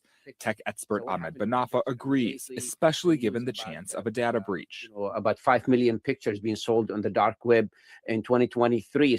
Banafa says LifeTouch has taken important steps to ensure its data isn't shared with third parties. He also says in California, consumers are protected legally. This privacy law in California is new, so it's really taking into consideration all the advancement in technology. LifeTouch says you can fill out a form to request to have your child's data deleted if you choose. In San Francisco, Tim Johns, ABC 7 Eyewitness News. Out of the millions of files that they've dropped for the Epstein files over the past couple days, I think that the number one takeaway that we can get out of all of this is that Jesus Christ is real and that they're fucking terrified of him. Like, they're doing all these demonic and satanic fucking rituals to summon demons, it said. Like, what the fuck? They're consuming children? What the fuck? And if these demons are real and these people detest Jesus Christ, then what the fuck do you think that means about Jesus Christ? He's real and they fucking hate him. And I know some people are gonna be like, actually, we know Jesus Christ is real. No, Jesus Christ is Lord, motherfucker. Jesus Christ is Lord. Like, his bank account was named Baal, the fucking demonic. I'm not even gonna say it's a god. It's not a god. It's a demon named Baal, and they worship him. And they do these sacrifices for Baal, Moloch, all that shit. And yet, they want us to not believe in Jesus Christ because that gains them more power. It really does. If you would have told me this when I was like 15, 16, I would have thought you're absolutely insane. And I believed in Jesus Christ then. I've always believed that Jesus Christ is Lord, but for me, hands down, fully fucking solidified it for me was when the Shroud of Turin, they did the scan, the MRI on it, and the Shroud of Turin is what they wrapped Jesus in after he was murdered. And when they did the MRI scan of it, it just had a complete fucking imprint of Jesus Christ on the cloth. And the only way they said that was possible was billions of watts of energy had to go through that clothing or that cloth in like a fucking fraction of a second, like that. How else do you explain that? What logical explanation do you have for that? How else is it going to leave a perfect fucking imprint of Jesus Christ on there? If you haven't already, now is the time to connect with Jesus Christ. After learning all of these demonic, satanic. What are the Epstein files? For the better part of a decade, people on all ends of the political spectrum have wanted to know what exactly happened with Jeffrey Epstein, a wealthy, well-connected financier who took his own life while awaiting trial on sex trafficking charges in 2019. The few facts that were public, a private jet, a private island, and powerful associates, gave way to the idea that something larger was going on. From there, the idea of so-called Epstein files, client lists, and other evidence that could explain everything took shape, which is why now, after promising to release those files during the 2024 presidential campaign, the Trump administration is facing backlash for saying there is no more evidence to share. But the truth is that outside of the Justice Department, no one really knows if those files even exist. What are the Epstein files? For the better part of a decade, people on all ends of the political spectrum have wanted to know what exactly happened with Jeffrey Epstein, a wealthy, well-connected... Chris Tucker, what the hell is you doing on Epstein Island with them white folks? Sitting next to Bill Clinton? Now that we know that you was on the island and we look at your career, you ain't really getting nothing out of it. You got one big franchise, Rush Hour. Come on, man. If you gonna mingle with the elite, you supposed to get something from the elites. They've been releasing Epstein files all week, all kind of CEOs, all kind of political figures, Bill Clinton. I never thought I'd see, I felt like I was going to see some black people, but I'm like, Chris Tucker? Come on, man. Smokey? Come on, man. Now, one thing I will say is, it ain't no pictures of him with no women. You know, it ain't no pictures of him that look incriminating. So I ain't gonna call my boy what they calling everybody else just yet. But come on, bro. Why was you on this island with them? You know what they was doing on that island. Chris Tucker, what the hell is you doing on Epstein Island with them? The Epstein files aren't the end game. They are a distraction. While we're focused on those names in the documents, the people who actually own the system are laughing because the real crime didn't happen on an island in the Caribbean. It happened on an island in Georgia. In this episode, we'll cover the Jekyll Island takeover that privatized the American dollar and the truth about 2008, where the collapse of Lehman Brothers was actually a calculated consolidation of power. You won't want to miss this one. On the freezing cold night of November 22nd, 1910, a man named Frank Vanderlip stood on the concrete platform of the Hoboken Railway Terminal in New Jersey. He was clutching a shotgun case in one hand and a heavy leather suitcase in the other. He had the collar of his thick wool coat turned up high to hide his face to anyone walking past him in the station. Frank looked like a regular guy heading south for a hunting trip, but Frank wasn't normal. He was the president of the National City Bank of New York, which today is known as Citibank, and he was representing the financial interest of the Rockefeller family. Now, Frank was one of the most powerful men in America. He was terrified because, according to his own autobiography, which would be published 25 years later in the Saturday Evening Post, Frank felt, in his own words, furtive as a conspirator. He knew that if a reporter recognized him or if a photographer snapped a picture of him on this platform, it wouldn't be just a scandal. I mean, it would likely cause a stock market crash. So he just kept his head down. He walked past the main passenger cars and made his way to the very end of the platform. And there, sitting in the darkness away from the station lights, was a single private rail car with its blinds drawn tight.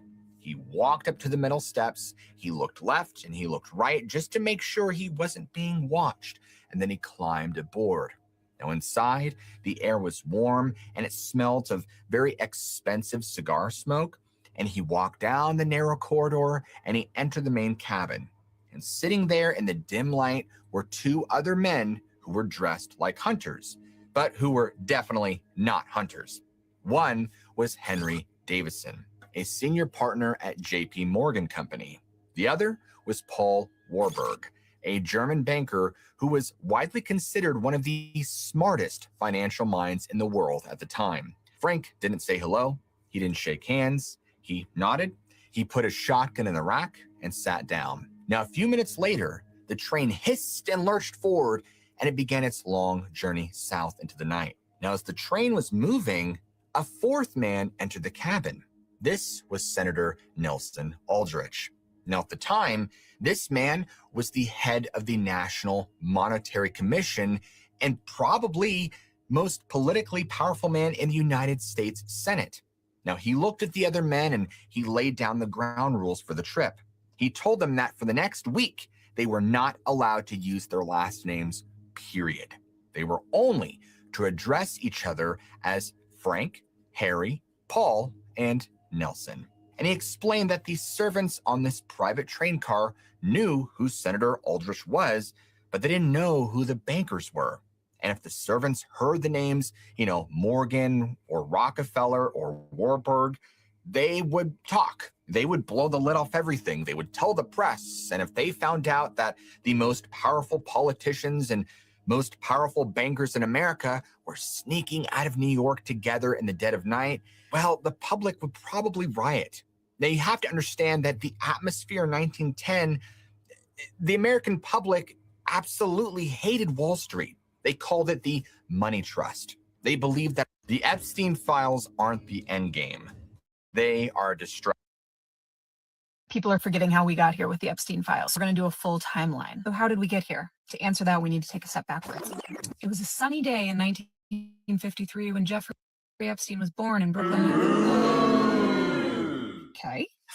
March 2005, a 14-year-old girl and her parents come to the Palm Beach police saying Epstein molested her in his mansion. Police investigate. They find 30 other underage girls. May 2006, police conclude their investigation and recommend charges. They're like, he's totally guilty. A Palm Beach grand jury indicts him on one charge, solicitation of prostitution. 2007 to 2008, Epstein's lawyers quietly negotiate a little non-prosecution agreement. With who? That's important. Remember this name, Alexander Acosta. What did the deal include? It granted Epstein federal immunity from any sex trafficking charges. It also protected any unnamed co-conspirators. Epstein agrees to plead guilty on 2 state charges instead. It's definitely worth noting here that the Office of Professional Responsibility found that Alexander Acosta used poor judgment when he decided not to notify the victims of his plans to give this deal to Epstein. June 2008, Epstein pleads guilty in Florida State Court,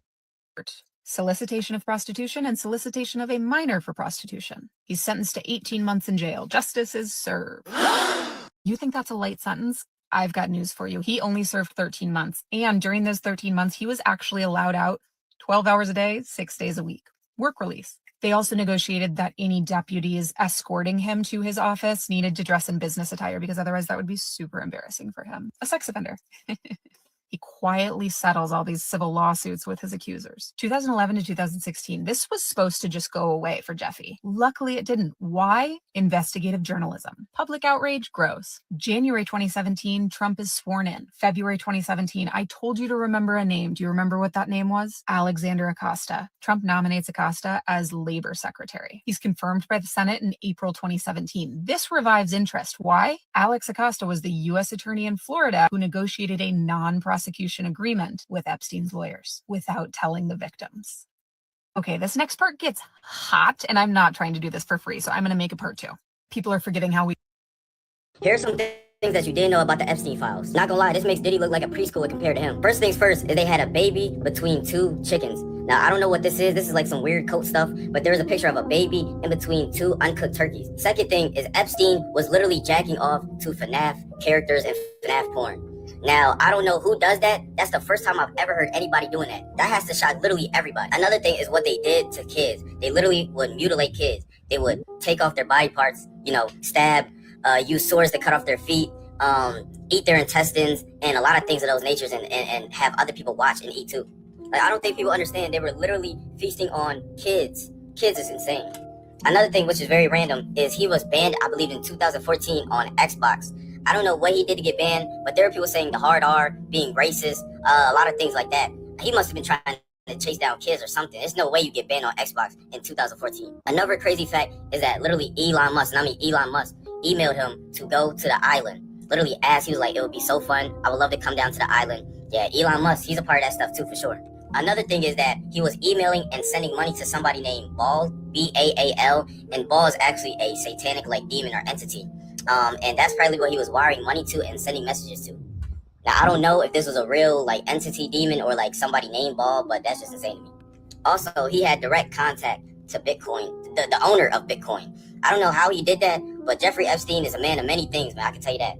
And they should have listened to the woman that was literally pleading about this whole situation. I'm not gonna lie, we literally owe Kanye an apology. He told us all about these things. He even said Jay-Z and Pusha T were killing people, and literally in the files, it talks about them killing people. We owe Kanye an apology, bro. It's really crazy what these rich people could really do behind the scenes, bro. What do y'all think about this? Here are some things that you didn't know about the Epstein files. Not gonna lie, this. Here are some brands that were found in the Epstein files. LifeTouch, the brand that takes 90% of our school pictures and also facilitates JCPenney photos. Yeah, they basically been giving our pictures up so it could be a catalog for these predators to look through so they could see what kids they want. 2, Chuck E. Cheese, the CEO, and now they're going to have a new one starting on February 13th because he decides to step down after getting caught.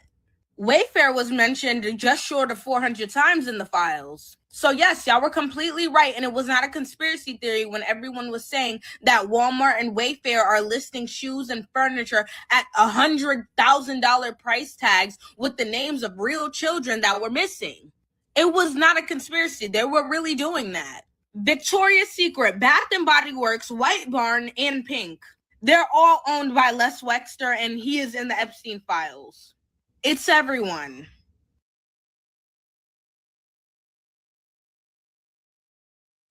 I think it's really telling when we're talking about the Epstein files that we remember that there's multiple interviews of Jeffrey Epstein talking about Jesus, except for he can't really say the name. Have you noticed that? He can't really say the name. He only ever refers to him as like a carpenter or the carpenter or like that, which by the way is explicitly demonic because demons can't really say the name. They have to call him the carpenter, and they do that, one, to try and mock him, to make it seem like, oh, he was just a carpenter type thing. I mean, Jeffrey Epstein literally did that in an interview where he was talking about philosophers, and the interviewer mentioned Jesus, and he went, I thought he was a carpenter. I'm not interested in talking about that. Yeah, probably because you worship Baal, dude. I can't believe that. I'm still trying to struggle to comprehend that we have, like, documented proof of child sacrifice.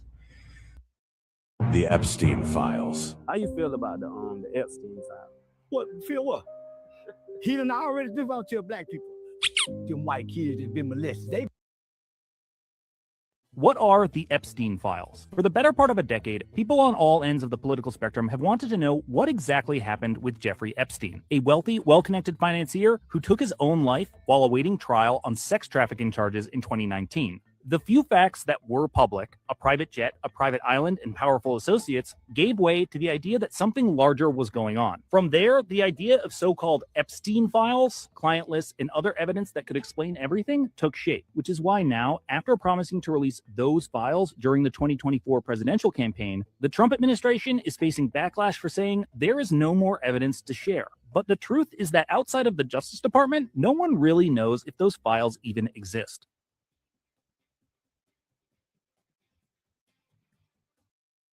Jeffrey Epstein is the reason downloadable content and microtransactions ruin gaming. Wait, how? He was the one that came up with the idea, and it came out because he was writing it. This is all in the Epstein files. Yeah? He was writing an email to the makers of Call of Duty talking about you have to start introducing microtransactions into these games. You'll be very profitable. Yes, this email states that Epstein was all for indoctrinating kids into an economy. And even more disturbing is the abbreviation for Call of Duty points being CP. Oh my gosh. Epstein was also banned on Xbox Live in 2013 over harassment and threats to other players. That's why we have microtransactions today, and that's why gaming is ruined. Oh, fuck that. This guy's the actual devil. Yeah. So microtransaction, that means like So they can make more money. Yeah, like everything, skins, everything. like guns and all the maps, literally everything. Before there was any like microtransactions in games, Jeffrey Epstein gave the idea, and then they started doing that So shit. DLC was him. Okay. DLC was him. Microtransactions, everything was him. Wait. So we wouldn't have Nuketown if it wasn't for Jeffrey Epstein. That's what I'm saying, bro. We wouldn't have Nuketown. Jeffrey Epstein is. Do you regret the links that there have been? You know, we have no links. We have a very clear record that we've been willing to talk about, which my husband has said. He took some rides on the airplane for his charitable work. I don't recall ever meeting him. Did you ever meet Ghislaine Maxwell? I did on a few occasions, and thousands of people go to the Clinton Global Initiative. So it to me is not something that is really at the heart of what this matter is about. They are accused, and in both cases were convicted of horrific crimes against girls and women. That should be the focus. And we are more than happy to say what we know, which is very limited and totally unrelated to their behavior or their crimes. And we want to do it in public because let's make this transparent. There are calls for another individual who denies wrongdoing to go before Congress on this matter. Andrew Mountbatten Windsor, formerly Prince Andrew. Do you think he should testify? I think everybody should testify. Look, including the former prince. I think everybody should testify who is asked to testify. I just want it to be fair. I want everybody treated the same way. That's not true for my husband and me because other witnesses were asked to testify. They gave written statements under oath. We offered that. They want to pull us. Why do they want to pull us into this? To divert attention from President Trump. This is not complicated.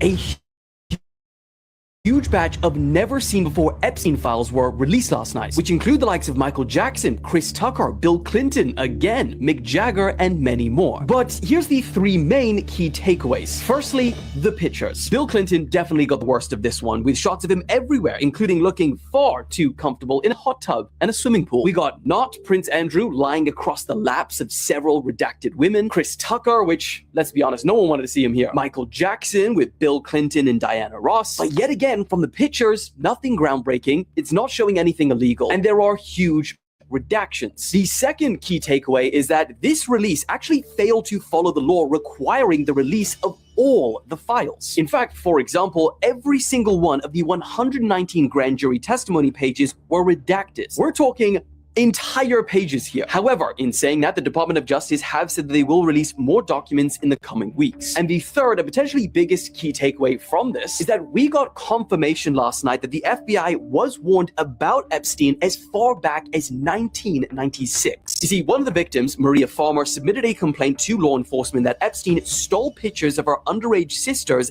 and then sold them to potential buyers. In fact, one part of her handwritten complaint says that Epstein at one time requested, redacted name, to take pictures of young girls at swimming pools. Quote, Epstein is now threatening, redacted name, that if she tells anyone about the photos, he will burn her house down. So the FBI was tipped off about Epstein 23 years before he was finally brought to justice. And even saying justice is generous because he died before he was ever tried in court. But there is still a lot more to comb through and still to come, so we'll keep you guys updated as we know more. A huge batch of never to address the Epstein files. More than 500 attorneys and reviewers spent thousands of hours painstakingly reviewing millions of pages to comply with Congress's law. We've released more than 3 million pages, including 180,000 images, all to the public, while doing our very best in the time frame allotted by the legislation to protect victims. And if you brought us a victim's name that was inadvertently released, we immediately redacted it. I am deeply sorry for what any victim has been through, especially as a result of that monster. If you have any information to share with law enforcement about anyone who has hurt you or abused you, the FBI is waiting to hear from you.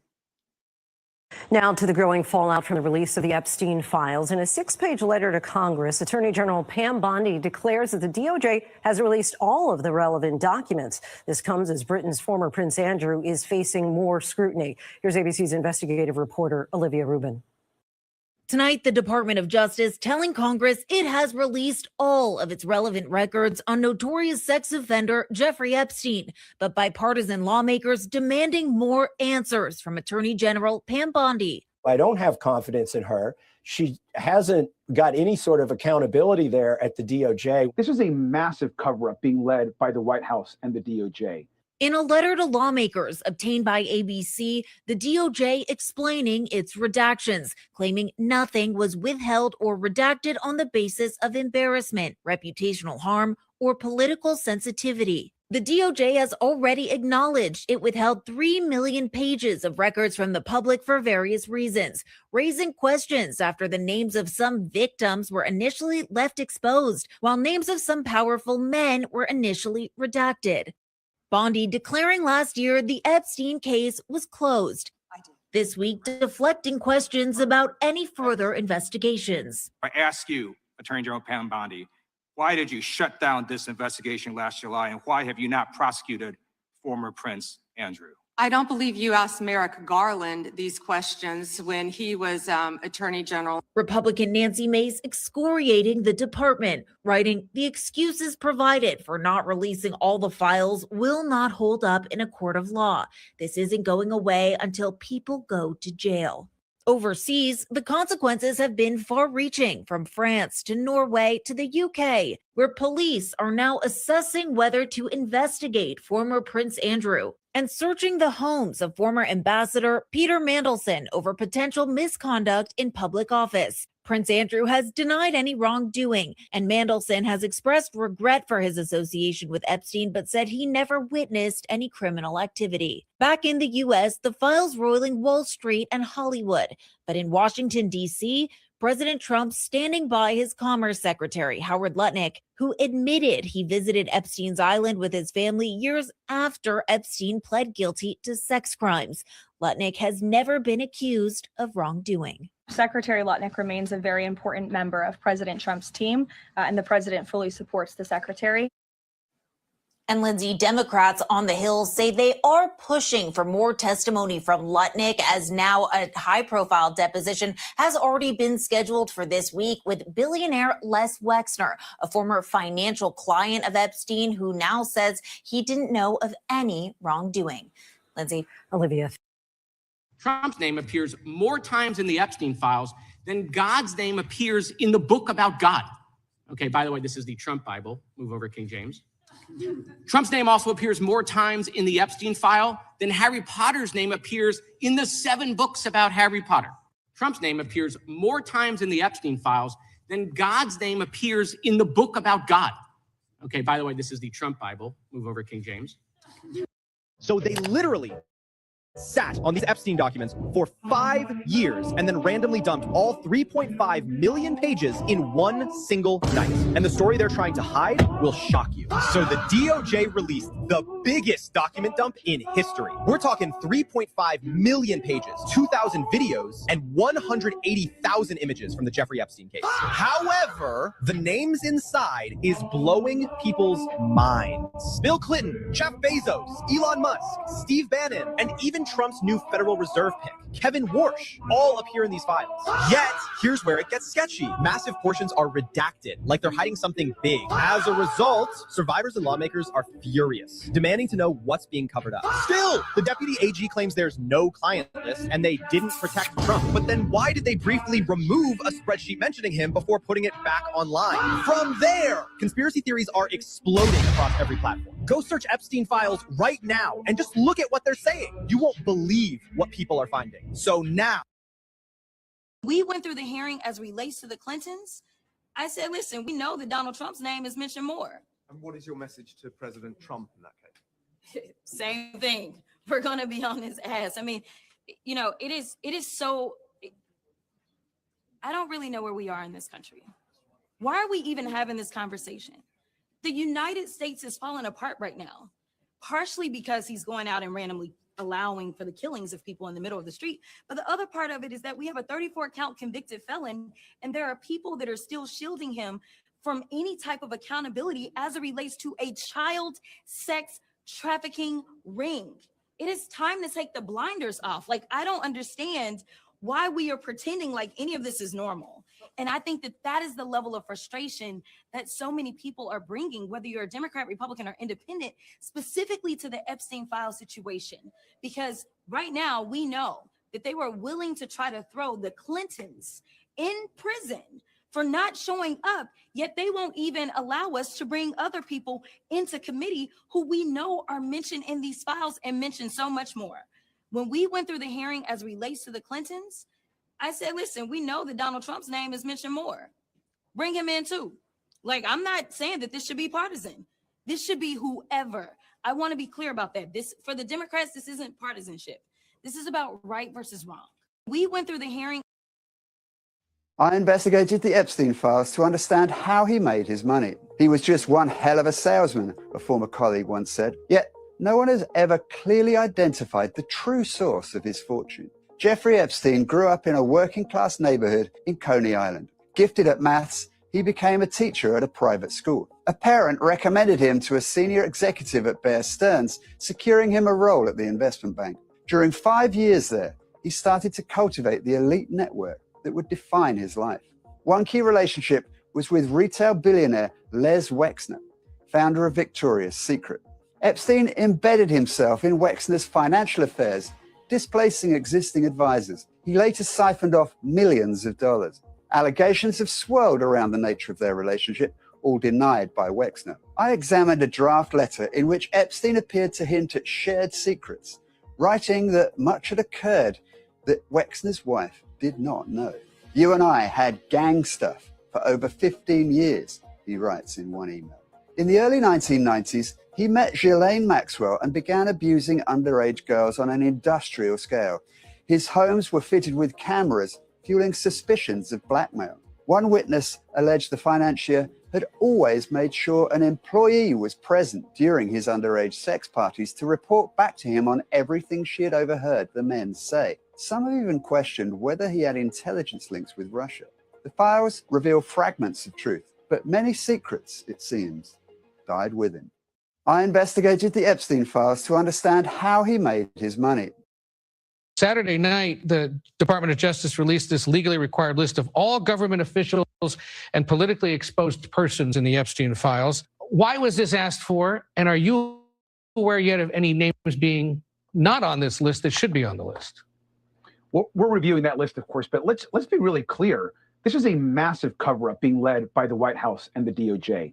The fact that 50%, half of the Epstein files, have not been released to the public and to the Congress.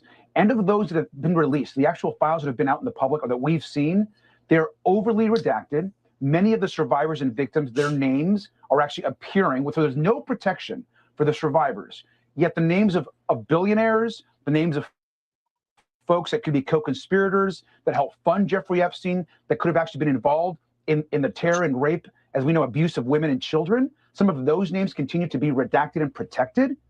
Why won't the DOJ actually follow the law, not just of what was passed by Congress, but the subpoena that was put in place by the Oversight Committee during the summer? And so this continues to be a cover-up, and the American public understand that they continue to hide and protect and deflect. Saturday night, the Department of Justice released this legally required list of all government officials. Donald Trump attended various parties with Jeffrey Epstein. I want to know, were there any underage girls at that party or at any party that Trump attended with Jeffrey Epstein?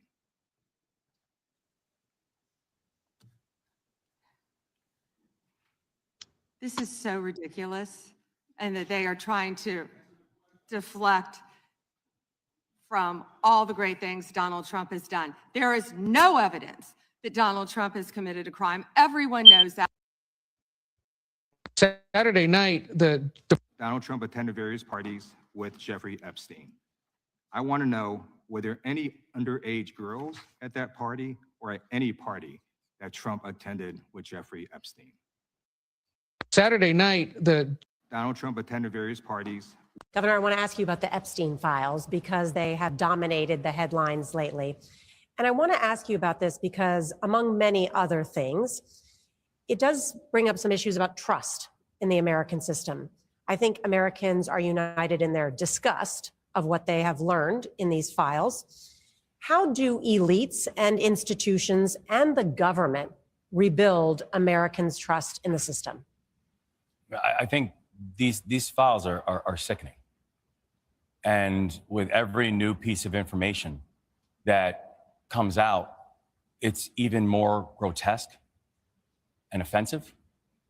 I think there needs to be accountability for what happened as to why it took so long for people to get an understanding of just the depth of this heinous behavior.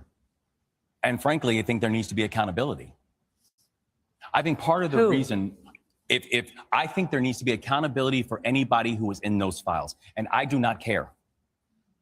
I think if you are found guilty of doing these horrific things to these children, I do not care your background nor political affiliation. Justice has to be served. And justice has to be served for these little girls, the people who their lives have been shattered. And so I think part of the reason, part of the break of trust that people have is they're like, we've known about these things for a long period of time. And how many people have gone to jail for it? How many people have been arrested? A woman, Ghislaine Maxwell. One person. How many people have even been questioned? So I understand the frustration. I have it too. Because the lack of accountability, the lack of transparency, and frankly, the lack of justice that we have seen from this has been staggering. And so I stand with the many, many Americans who say there needs to be accountability for what happened to these children. And I don't care where it leads, and I don't care who is responsible. If you are a person who's found guilty of these heinous actions, you must meet justice. Governor, I want to ask you about on the Epstein files released 11 days ago now and still generating new headlines. Among the latest is a document showing that in 2006, President Trump spoke with Palm Beach police about their investigation of Epstein, saying, quote, "Thank goodness you're stopping him." Here's Justice correspondent Scott McFarland. A newly surfaced record in the Epstein files alleges Trump told a Palm Beach police chief 20 years ago about Epstein, "Thank goodness you're stopping him. Everyone has known he's been doing this." And that he was around Epstein once when teenagers were present, but got the hell out of there. That contradicts Trump's claim he was unaware of Epstein's crimes. What did Jeffrey Epstein mean in his emails when he said you knew about the girls? I know nothing about that. The White House press secretary could not answer if the account was true. Look, there was a phone call that may or may not have happened in 2006. I don't know the answer to that question. What I'm telling you is that what President Trump has always said is that he kicked Jeffrey Epstein out of his Mar-a-Lago club. Thank you, Chairman Moran. Trump's Commerce Secretary Howard Lutnick was also pressed today on his past with Epstein. We had lunch on the island. That is true, for an hour, and we left with all of my children, with my nannies and my wife. Lutnick acknowledged he traveled to Epstein's island in 2012, despite earlier claims he'd cut ties in 2005. I don't recall why we did it, but Mr. Secretary. It's on the Epstein files released 11 days ago now and still generating. Princess Diana, Pope John Paul II, Elvis Presley, Donald Trump, Bill Clinton. What do those names all have in common? They're all in the Epstein files. We know that because of a letter the Justice Department had sent to Congress after producing all those Epstein files for public review. They had to tell Congress all of the people whose names weren't blacked out in the Epstein files, people who would be considered politically exposed people or government officials. Now, it doesn't mean that all of those names are people who were in contact with Jeffrey Epstein. Some of them might have been in different times captured in the files, but they could also be just names that are out there because they were in press reports or somehow mentioned in these millions of documents the Justice Department went through. And of course, we should say that Bill Clinton and Donald Trump both deny any wrongdoing in any of their association with Jeffrey Epstein and have never been accused of misconduct there. Separately, though, this is something now that Congress is going to have to look at. Are they satisfied with Justice Department's work? Were the redactions too much or too little? And is there more to pursue with this list released and those millions of documents now in the public domain? Princess New Epstein fallout. Hollywood heavyweight Casey Wasserman is putting his namesake talent agency up for sale over the release of his suggestive email with Ghislaine Maxwell. The sale was first reported by the Wall Street Journal. As CBS's Lee Canary reports from our London bureau, the backlash is spreading. Lee.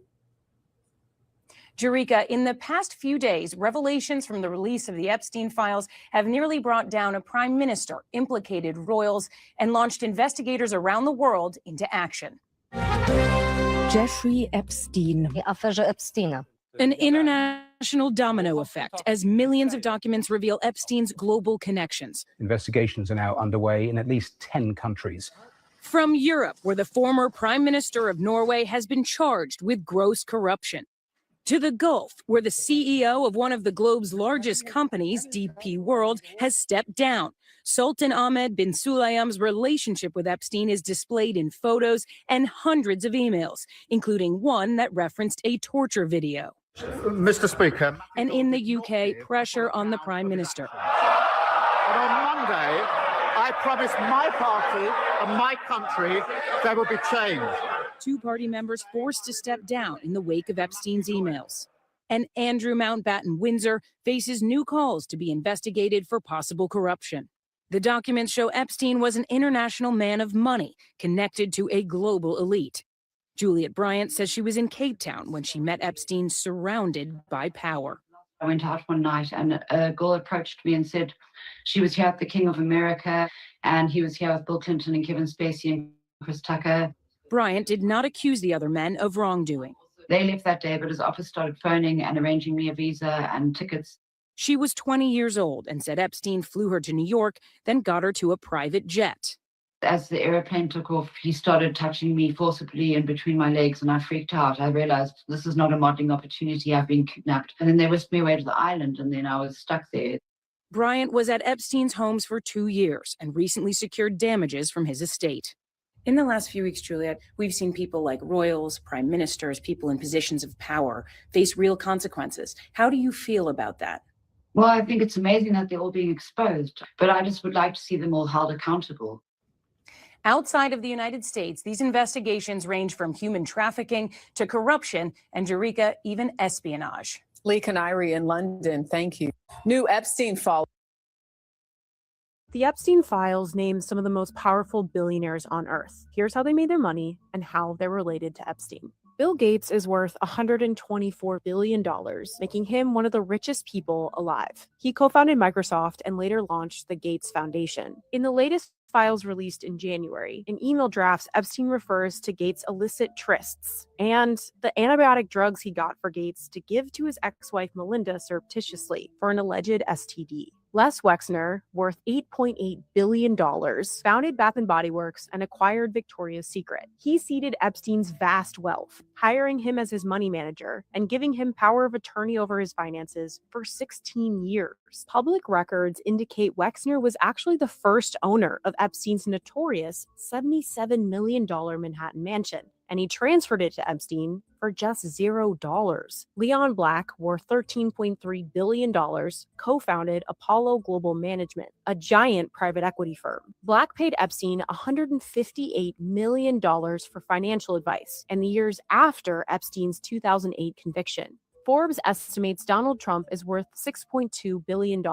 Mostly in the latest files are unverified tips the public sent to the FBI about Trump and Epstein's relationship. But earlier releases suggest a relationship between the two in the 1990s and 2000s. Elon Musk, the founder of Tesla and SpaceX, is estimated to be worth $825 billion.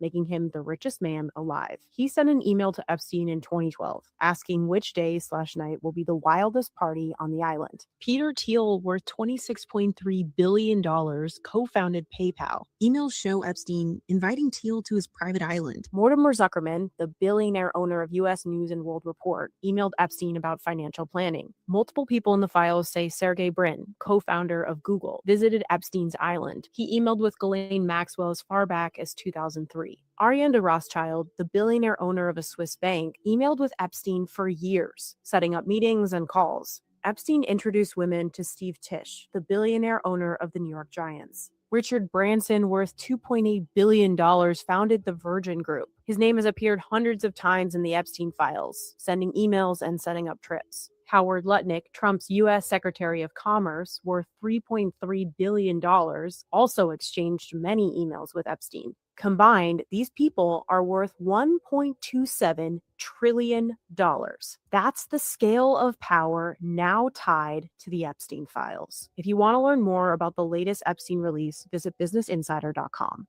The Epstein files name some of the most powerful. This is what people are trying to ignore in the Epstein files, and it is beyond disturbing according to what is being described in these documents. Babies were literally killed, dismembered, and there are allegations that their intestines were cut open, their feces were removed, and people like I am sorry, but that is not normal crime. That is pure evil, and it gets even worse because there is also a story about a 16-year-old girl who supposedly kept diary entries written in code describing being raped and impregnated by Epstein. And the most horrifying part is that she was allegedly forced to carry the pregnancy to full term. She was given a choice. She wasn't protected. She was treated like an object. Then after she gave birth, they supposedly let her hold the baby for a few minutes, and then they came and ripped the baby away from her and took it. And from that point on, nobody even knows what happened. So when people still sit online and act like, oh, this is fake news, or they remaking up the Epstein files, I'm sorry, but you sound delusional, or worse, you sound like someone who just does want to accept reality because it is too disgusting to face, because these aren't just random mo. Ours, the claim is that there are images, written records, and files documenting what happened, and they not even releasing everything. So if you are watching this and still saying none of it is real, you are basically spitting in the face of every victim who came forward. You are invalidating their stories, their trauma, and their lives. At some point, you have to stop pretending it is a conspiracy and start realizing this is exactly how powerful monsters get away with things for decades. Go educate yourself. This is what people are trying to ignore in the Epstein files, and it is beyond disturbing according to what is being described in these documents. Babies were literally killed, dismembered, and there are allegations that their intestines were. And then you see someone a lot smaller with tiny legs in between them. Looks like a child. Highly confidential. I blacked out the child's face in this, but this is framed. This is in the home.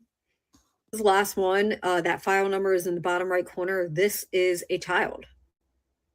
That is what looks like a toddler lifting their shirt up. The body, the face has been redacted. These pictures have been taken, they have been printed, they have been framed, and then hung up on the walls of a man who has no kids. I'm disgusted.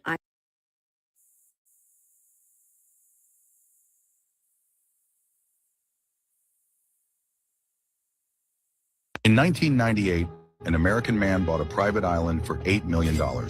On paper, it was just another island in the Caribbean. 75 acres, part of the United States Virgin Islands. Its official name was Little St. James, but people living nearby called it something else. They called it the Pedophile Island. Welcome to Dark Crime Channel. Subscribe for more videos. From the sky, Little St. James looked like heaven. Crystal clear water, white sand beaches, thick green trees covering the land. At the center stood a massive mansion, almost like a palace. Around it were luxury guest villas, 2 large swimming pools, a private gym, a helipad. Everything about the island screamed luxury, privacy, and power. But behind this beauty, something horrific was happening. Girls as young as 12 years old were brought to this island. Some were told they would get modeling jobs. Some were promised money for simple work. Some were simply deceived. Once they arrived, their passports were taken. They were surrounded by ocean, no boats, no phones, no escape. One girl, only 15 years old, tried to swim away. She didn't make it. She was caught, punished, and trapped again. This island was not empty. Private jets landed regularly. Helicopters came and went. Parties were organized. Alcohol flowed, music played, guests included, billionaires, politicians, world leaders, celebrities, royal family members, Prince Andrew of Britain, former US President Bill Clinton, Donald Trump, powerful businessmen from around the world. So the question becomes, who owned this island? His name was Jeffrey Epstein. Before becoming a billionaire, Epstein was a nobody. He taught mathematics at a school in Brooklyn. No elite degree, no powerful background.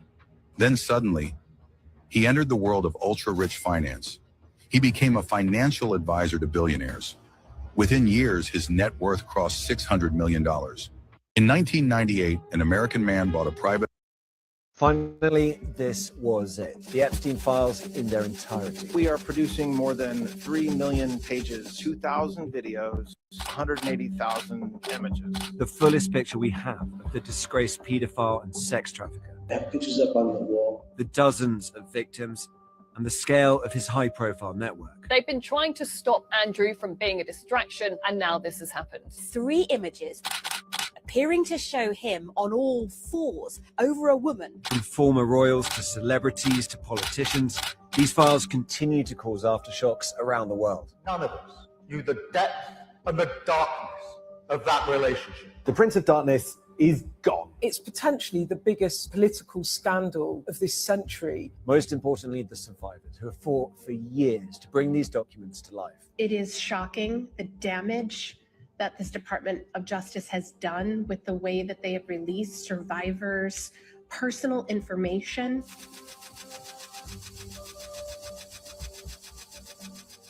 We've gone through hundreds of thousands of files, emails, and photographs. Finally, this was it. The Epstein files in their entirety. We are producing more than 3 million pages, 2,000. The easiest way to understand the entire Epstein files case is that in America, there was a very rich man named Jeffrey Epstein who had a vast amount of So they said, look at Elon Musk. He's going to put a chip in my brain. And he's going to make me half human, half robot. Good morning. How are you today? Now that is sick. Sick in the head.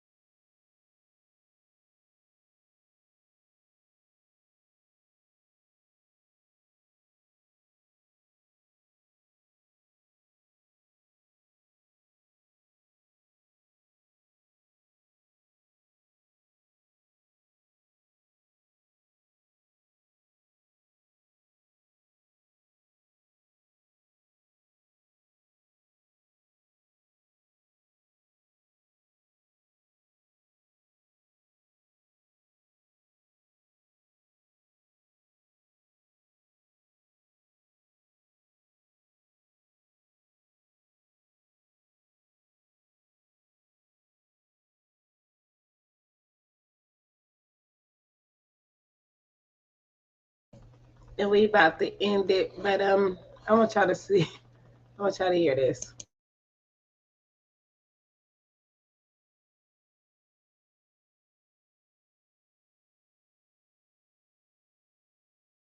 One, y'all, we're going to talk about the human chop shop. This resulted in a $58 million verdict back in 2019. I know that sounds like a huge amount of money, but these families absolutely deserved it for what this man and his business did to their loved ones' bodies. All statements are reported and alleged. Again, trigger warning. The man you're looking at is Stephen Gore out of Phoenix, Arizona. He was operating a business called Biological Resource Center that you see on the other side of your screen. This business was supposed to be a place where families would donate bodies of their loved ones that had passed away, and the bodies would be used for medical research, a very commendable reason to donate someone's body so that you can maybe help someone else who has a similar illness.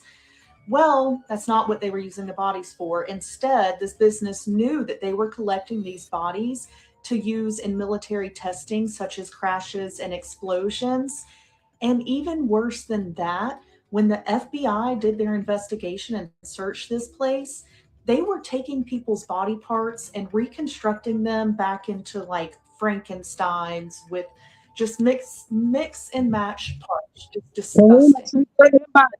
Investigation first started back in 2014, where they were looking into illegal trafficking and sale of human body parts. One of the FBI agents said that on top of there being these Frankenstein builds they were doing, there were also body parts and builds hanging on the walls of this business. In total, the FBI found 10 tons of frozen human remains, including 281 heads, 337 legs, and 97 spines. Stephen Gore pled guilty to illegal control of an enterprise. Seems to me like his charges should have been much worse and many more than that. But either way, a Maricopa County Superior Court jury awarded $58 million to 10 of the 21 plaintiffs in 2019. 50 million of that was punitive and the other 8 million was compensatory. That is the story of the human chop shop out of Phoenix, Arizona. My heart breaks for anybody who... This paints a Frankenstein-like picture. Yeah, it really does. Katie and Steve, closed for years. This building off 24th Street, the university, doesn't look like much, but according to new claims in these court documents, the Biological Resource Center was essentially running a chop shop for human body parts, mixing, matching, and selling them in ways we'd never heard of until tonight. Described as unsettling, but it sounds a whole lot worse. One FBI agent revealing what it was really like inside the Phoenix body donation facility. In 2014, he saw everything from buckets of heads, arms, and legs to coolers filled with severed penises when the FBI raided the building. Confused and angry. We thought this was going to be doing some good. He even spotted a smaller head sewn onto a larger torso in a, quote, Frankenstein manner. It wasn't a choice we made. It wasn't a choice any of the families made. Body parts piled on top of each other inside Biological Resource Center, where families donated their loved ones for medical research. Discoveries of sickness and disease, maybe come up with a cure. Some say the company violated everything they promised. Tragedy that's never resolved. It just keeps going on and deeper and deeper. The limbs, according to that agent, with no apparent identification. The company sued months after the FBI raided, families claiming their loved ones weren't treated with dignity and respect, a promise written on their own consent forms. The company also accused of selling body parts for profit after saying they'd only use the parts they needed and would cremate the ones they didn't and return them. A torso with a head apparently went for $2,400, a leg about $1,100. They'd even sell knees and feet alone for under $500. Now, the owner of the Biological Resource Center was already sentenced, but he was only given probation. He will be back in court in October, though, for several civil lawsuits filed by Arizona families. This paints a Frankenstein-like picture.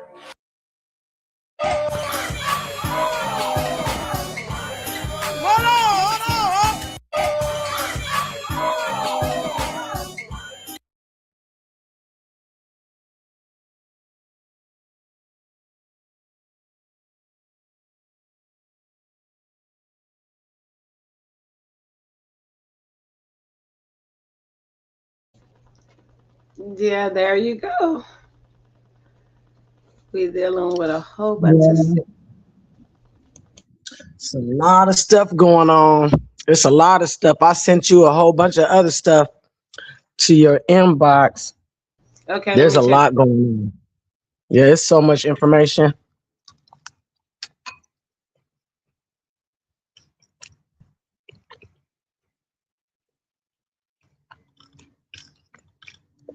Yeah, this is really, really deep. This rabbit hole is deep. It goes to the in regards to the hospital, all the way to the kids that were lost when he was in office the first time. Where's those kids at? So we went down and I started looking in regards to their answer for the lost kids that they had, which was more than 1,000 children that were never reunified with their families. During the time that he was separating families in 2018. The funny thing about all this is after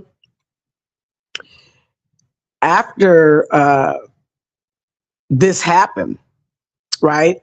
After Donnie was in office and this thing was going on at the border, those 1,000 children were lost. And that next year, which is maybe about 6 months after the kids was lost, Mr. Epstein was they filed, official charges against Jeffrey Epstein. This is something that's we see receipts for. And I have put those receipts in the back chat for you, Karima, so you could take a look at them. Yeah, I'm about to play this video right here. Okay.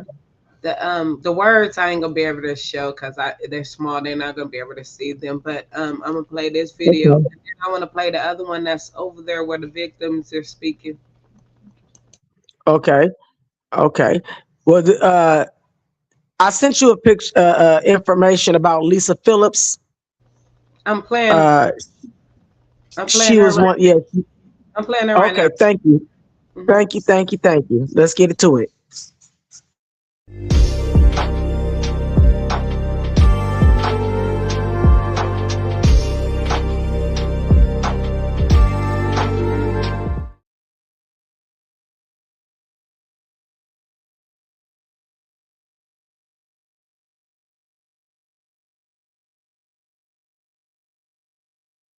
I'm joined by Lisa Phillips, who is a former model who survived Jeffrey Epstein's global trafficking network. Today, she's stepping into the Shade Room to tell us a little bit more about her story from victim to voice and silence to leadership. Lisa, thank you so much for being here with us today. Thank you so much for having me. How are you doing? I'm super excited. Yes, I'm happy to have you here. All right, so give me a little bit about your background as a supermodel, the year 2000s. You're doing your thing, you're killing it, you're, ambitious, and you link up with one of your friends.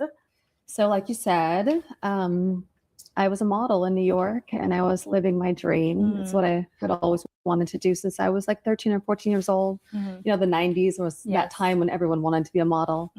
And I just pursued that dream pretty hard after high school. I graduated high school in Belgium, actually. Oh, wow. My father was in the service. He worked at NATO. And I left Belgium and went straight to Miami Beach. It was like the heyday, late 90s. And started working my way up in the business. And I worked in South Africa for a while. And I worked in Greece and LA. And then I was like ready for New York. Moved to New York at the tail end of 1999. And then in early 2000, I had booked a really special job. It was the cover of a magazine and a spread with another model from my agency. And I was really excited about it. And we flew to Tortola in the British West Indies. Fancy. Yeah. Yeah, I mean, it just was a great time in my life. And, the other young model was just like, I have a friend who owns an island close by. We have a day off tomorrow. And, let's go hang out. And so we had talked to the crew and they said it was okay. Ironically, it's kind of weird. They let us go, but we were able to leave for the day. So tell me what the island was like itself and what the process even was to get you guys there. Okay, so there was a boat that was sent for us. So we took the boat across from Tortola to Little St. John's. Okay. And so normal day on the island. It was very beautiful. We played in the water a little bit in the ocean. There was like a trampoline in the ocean. Oh, and then, nice. it was really cool. And then we went to the pool area.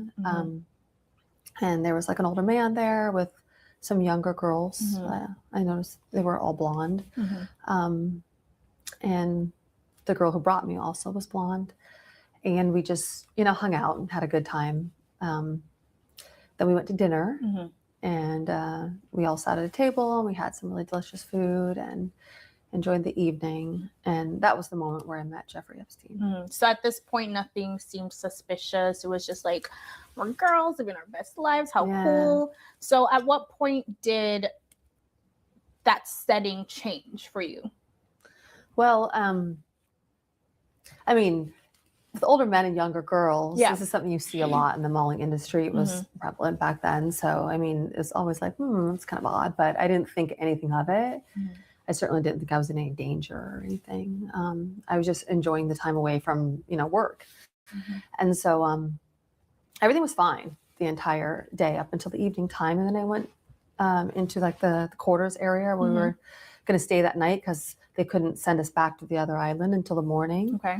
And so I was just hanging out with the other girl, just Mhm. like on the bed and just talking and stuff. And that's when someone knocked on the door, and it was one of the other young girls from the pool. Yeah. Okay. And from dinner. And she just said, Jeffrey's ready for your massage. Mm. And so at that point, that was the first I had heard of a massage. Mhm.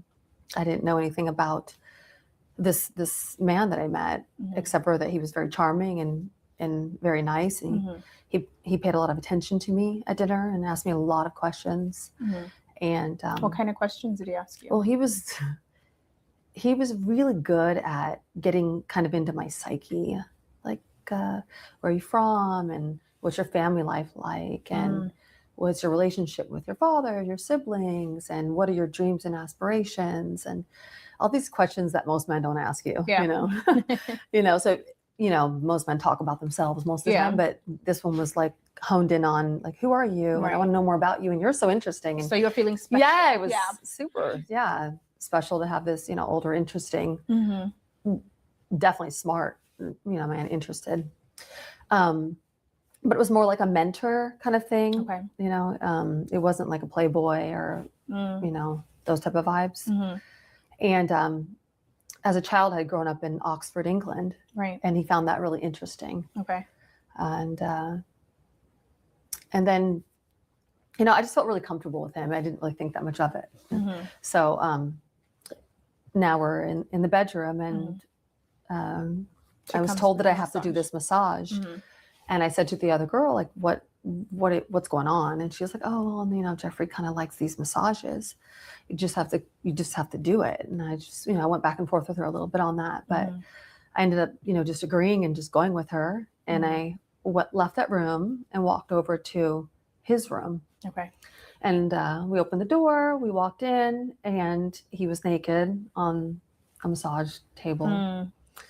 and, face down. And What did you think at that moment when you walk into this room and you see him naked on the massage table? Like, what goes through your mind? I was just like, Yeah. like, what are we doing here? Yeah. It was just, everything was really odd, but I didn't feel in any danger. I just thought, okay, maybe I have to do this creepy massage. Like, it hadn't shifted yet. Okay. So it was an actual massage. Okay. And, with real massage techniques. So it did start off as a massage. Okay. And then things shifted. And he went a little dark with the way that he was speaking to me and her, and asked weird questions, like, do you have a boyfriend? And, While are you're you giving the having massage? yes, like weird stuff, Mhm.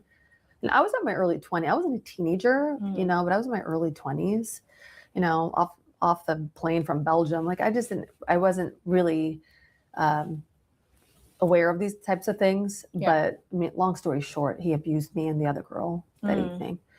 And, I just kind of ran out of there with her and went back to that room and kind of just looked at the ceiling all night and was just like, what the f- is going on? Like, Yeah. what's happening? And she didn't really have that many answers for me. I feel like, Had she been there before? Like, through this well, before? I didn't know that at the you time. Mm. She was maybe 22, like she was young too. And I mean, as we know now who Jeffrey is, this is kind of what he did. Right. But back then, I just didn't really understand what was going on. Mhm. I never blamed her. I just thought that I blame myself and like, I'm in this situation. Like, why did I come here? And why did I agree to that? I just was scared. Yeah.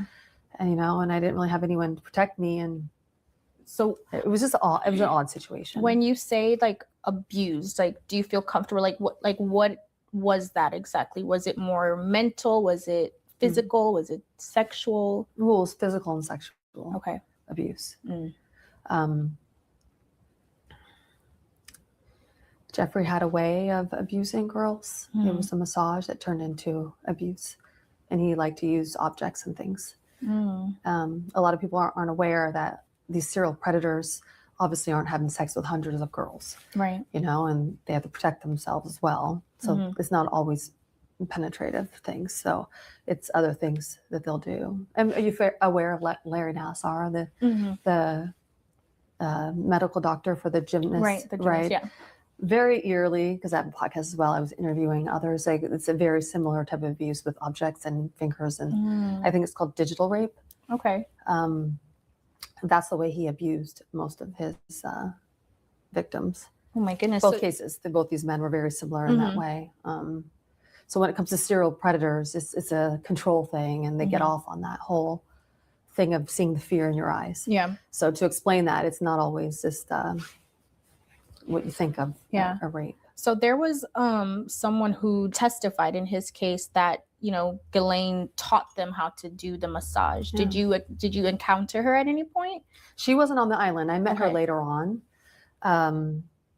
but they were actual massages.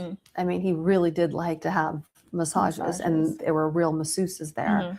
As we know, turned into sex slaves for the rich and powerful. So to answer your question, yes, they were actual massages. That just went dark at some point. So you go back to the room, you're with your friend, and what happens from there? Well, I just stayed up all night. I was scared. I was trapped on an island. I didn't know how to get off the island. I didn't know what I remember. This is 20 years later.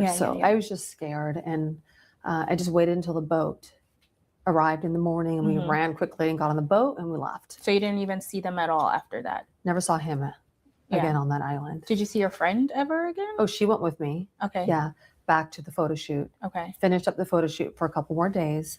Went back to New York, and yeah, she was a model that was with my model agency at the time. So I did see her, but I never really got any answers from her back then. And most of the young models or actresses and young women during that time didn't talk about it really. I mean, maybe there was some like, does he do these creepy massages? Right. But we never really went further than that because, I think victims, they blame themselves first of all, and there's a lot of shame. And this is a very different time where we don't speak about those things then. So at what point did you feel comfortable to start talking about your experience? Well, this happened in 2000. Right. And never felt comfortable during those years. I got married, had kids, moved on.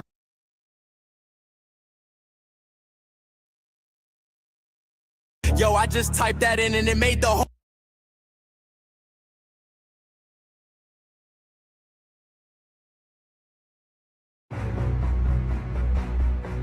I was systematically recruited, trafficked across this great nation. We were groomed, we were manipulated, and we were taken advantage of. We will not stop or give up, and we will be on the front lines of this battle. By show of hands, who's satisfied at this point, up to this day, with the current administration's reaction to the Epstein case? No one is satisfied. History is watching, and so are the women who will come after us. We matter now. We are here today, and we are speaking, and we are not going to stop speaking. I'm Lindsay Davis here on Capitol Hill, where today Jeffrey Epstein accusers and survivors talk very publicly about their very private stories. We are here to talk to them and hear what they'd like to see happen now. To those in power, hear us clearly. Do your job. Survivors asking lawmakers to unseal files related to the federal investigation into Epstein, a convicted sex offender who died in jail in 2019. Epstein was not just a serial predator. He was an international human trafficker. Standing shoulder to shoulder in solidarity with a simple goal of justice and the truth exposed. Transparency is justice. Release the files, end the secrecy, and stand with us in declaring that no one, no billionaires, no politicians, not world leaders, is above the law. From Florida to New Mexico to New York City, even the UK, these brave women say they were exploited by Epstein all over the globe. But their unifying mission brings them together here in the nation's capital with a group of lawmakers. We're here not as partisans, we're here as patriots. I hope my colleagues are watching this press conference. I want them to think, what if this was your sister? What if this was your daughter? This is not a hoax. This is real. There are real survivors. There are real victims to this criminal enterprise. And the perpetrators are being protected because they're rich and powerful and political donors to the establishment here in Washington, D.C. Marina Lacerda is one of Jeffrey Epstein's accusers. She was listed as minor victim number 1 in the 2019 Epstein indictment. It's so hard to begin to heal knowing that there are people out there who know more about my abuse than I do. Today, I stand here with the women who have really helped me to find the strength to come out and come forward to share my story for the very first time. She has never been publicly identified and never spoken publicly until now.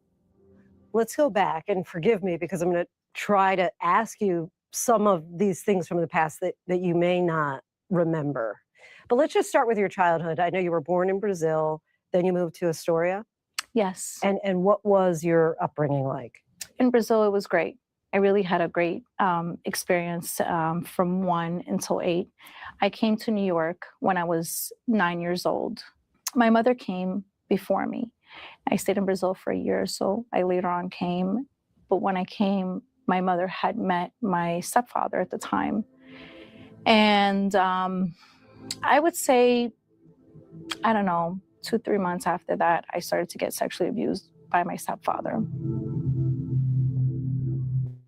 From 8 till 13 or 12, it really sucked my life. Like I really hated that time. And on top of that, there were financial constraints. After my stepfather left and got arrested, and my mom couldn't get a job or whatever the case was, so I started working. And I think that's what kind of led me to Jeffrey Epstein. You know, a girl saw me that, you know, I was struggling and I needed to make meets ends. And she was like, hey, like, I have a gig for you. What did she say the gig was? She had said that, you know, I was going to massage somebody. But I wasn't expecting what led on to that day. And how old are you at the time? I just turned 14. After you went the first time, you give the massage. Who gives you $300? The first time, the girl did. He handed it to her, and she gave it to me. I went there a couple more times with her, but then I went on my own because he asked me to come by myself. He would call you directly? He would have one of his secretaries do it. So he would see me, I'd say 2-3 times a week in the beginning, you know, because when he has somebody new in his life, he likes to see them a lot. So I went there a whole bunch of times, and, you know, it led to, unfortunately, he forced me to have sex with him, basically. I really had no choice. You would describe it as rape. You know, it's weird because it wasn't like he raped me, but he like. But you were 14. I didn't go in there thinking that it was going to end up like this. Holy shit, listen to this. Okay, I'm sorry. Can you say that one more time? Yeah, so the total amount is going to be $34,000. He was a brain surgeon and he had connections with, you know, Victoria's Secret. So I thought that if I just played along, that I wouldn't be this immigrant from Brazil, you know, and that I would have something to look forward to, you know. Over time, how much money would you say you got from Jeffrey Epstein? I don't know, but I definitely, you know, I used to see him 2-3 times a week. You know, that's almost $900, $1,000, right? Did he ever ask you to bring your friends or recruit? He did, eventually. He did. He definitely didn't want anybody older than 18. 17 was really a cutoff line for him. In 2008, about 1 year after she last saw Epstein, Marina was approached by the FBI about their case on Epstein and spoke to a lawyer that she says Epstein provided. I went to his office. When I got there, I was like, should I say the truth? Like, should I be honest? He was like, you need to be very honest. You need to be very honest about everything. You need to speak the truth. So how am I going to speak the truth if Jeffrey hired this lawyer for me and he's the abuser of many women, right? So I did speak the truth because he told me to. And I left and he's like, we'll be in touch. I don't remember him calling. I just remember it going away. Just like it never happened. Nothing ever happened. Nothing. I really thought he was going to be scared and stop because I got subpoenaed and he almost went to jail. When did you realize that your testimony was so critical, leading ultimately to Epstein's arrest? It didn't hit me until yesterday. It took years after Marina Lacerda's initial contact with the FBI for Epstein to be arrested. When did you realize that your testimony was so critical, leading ultimately to Epstein's arrest? I think recently, you know, I didn't know that, you know, I just found out that I was victim number one. I had no idea, to be honest with you.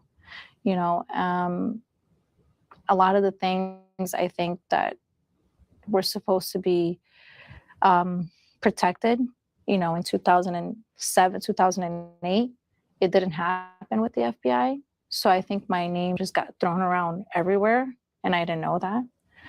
So I didn't find out until now, and I'm still trying to process that, to be honest with you. You and I were discussing earlier, you have a young daughter.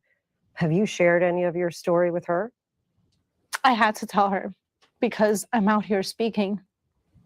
And I ran away from it in 2008. I ran away from it in 2019. There's nothing in life that stays under the sun. It always comes out to light. So I did tell her, and that was tough. But she's so little and so naive. She's like, you know, she's like, Mom, you're such a badass. I'm sorry, give me a minute. Oh, sure.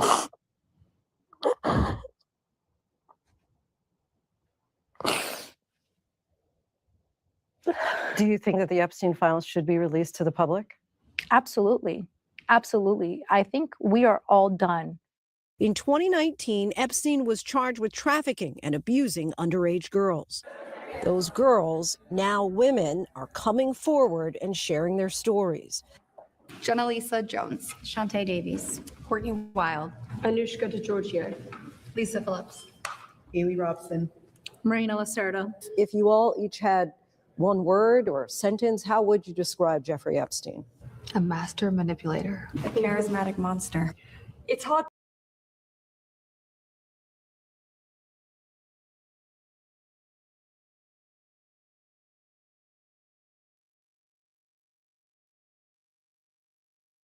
walk me through the Santa Fe Institute. What was it about the time of the math? And this was in the late 90s. So they're not going to hear me.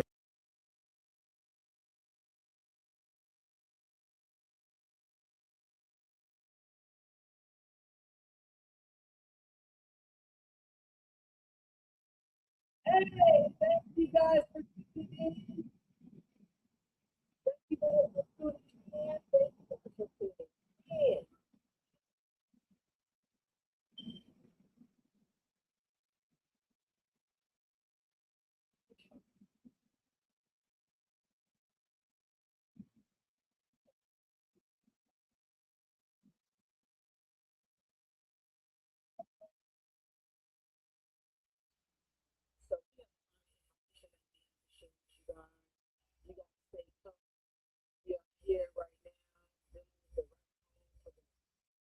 And everything that's going on in regards to the case. Stay tuned. We have some more footage in regards to this case. What we can hop into is a little bit about the children. Prior to this presidency in 2018, children were removed from families, and yeah, pretty much right after that. We're going to do it both ways. It will not be on the video, but we do have you recorded. Fine.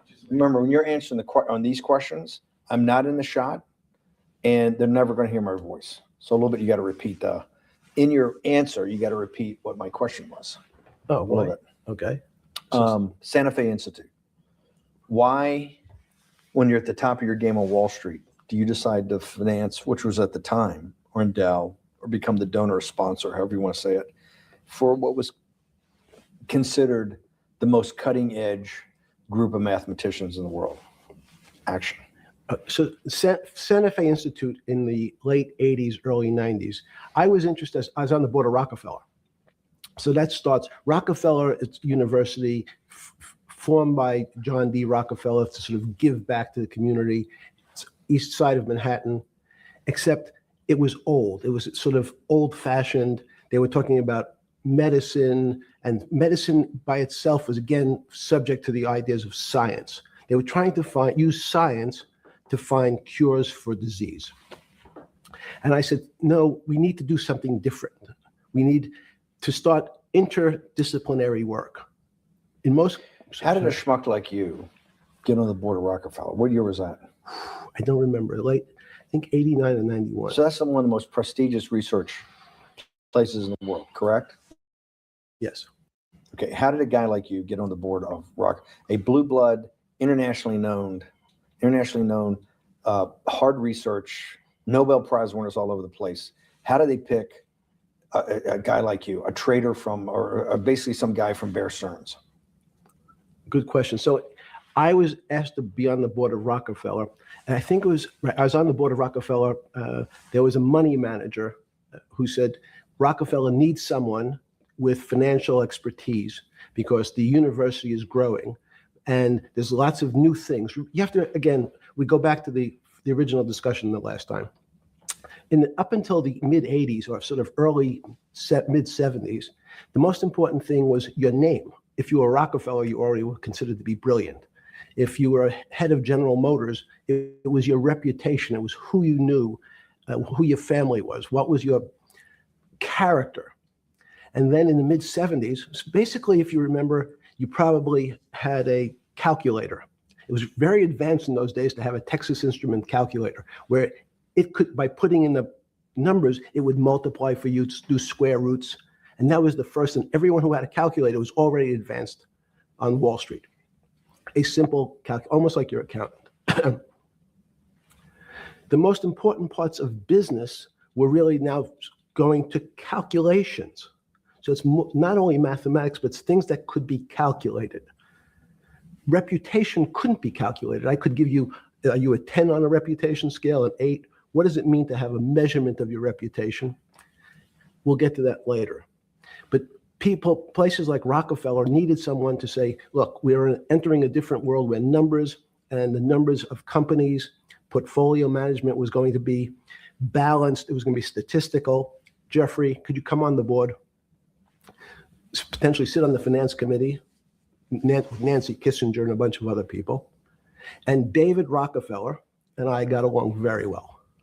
He was this unbelievable human being.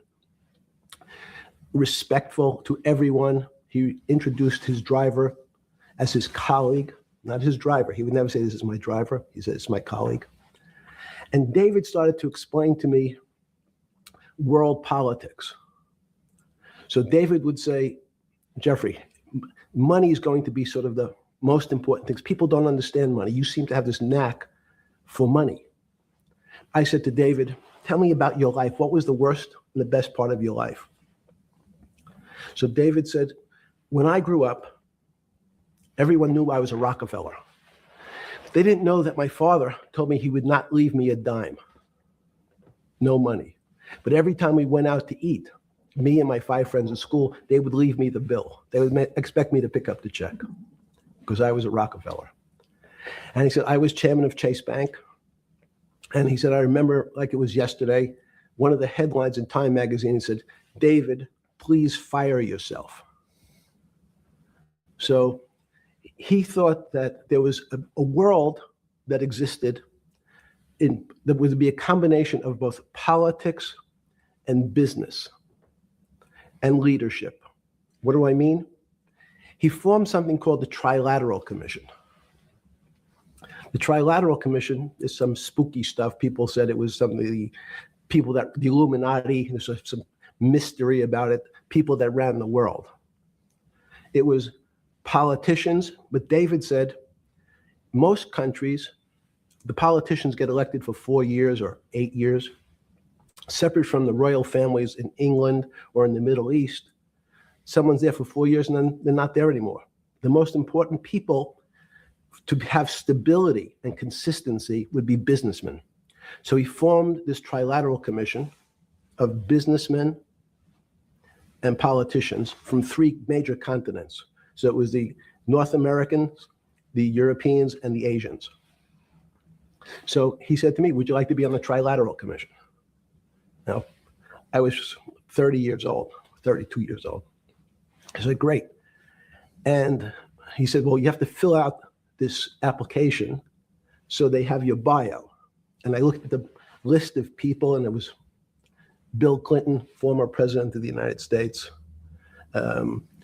Paul Volcker, every great leader in America, the Asians, the Japanese, and with a very long description of their history. And they asked me to fill in what I would like to have written. And I wrote Jeffrey Epstein, comma, just a good kid, which I thought was funny. Nobody else did. So to answer your question, at that time, I recognized around the world that monies and currencies were not really well understood. But again, it was only numbers. So numbers, and I'll get to the fact that it was bad thinking. Numbers are very good. Are most people that you meet, even on Trilateral Commission, when you meet most people, do you find most leaders financially illiterate, economically illiterate?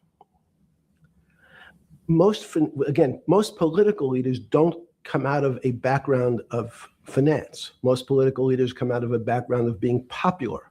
So in some of the countries, in some of the African countries, for example, they might have been a military person. They were a general.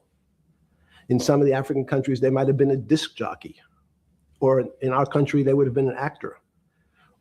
The knowledge of money they don't have expertise. They have no degrees in finance. They really, and this is one of the major problems. Their expertise, if they have any financial knowledge, is of their own checking account or bank account and filling in their own taxes. So many world leaders who don't really have a financial underpinning make fundamental errors when it comes to money on a country or institutional level. Let me give you an example. If you, Mr. Bannon, if I said your assets increased last year, you'd say, that sounds pretty good. And I'd say, what does that mean to you?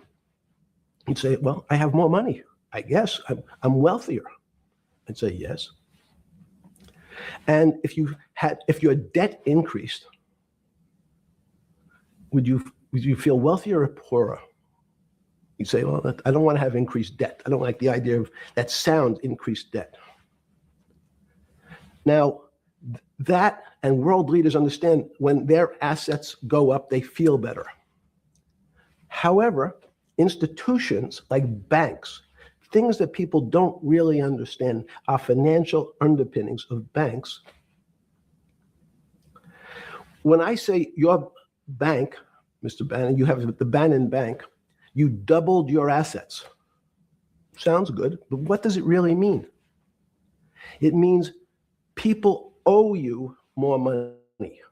You don't have any more money. What? Yeah.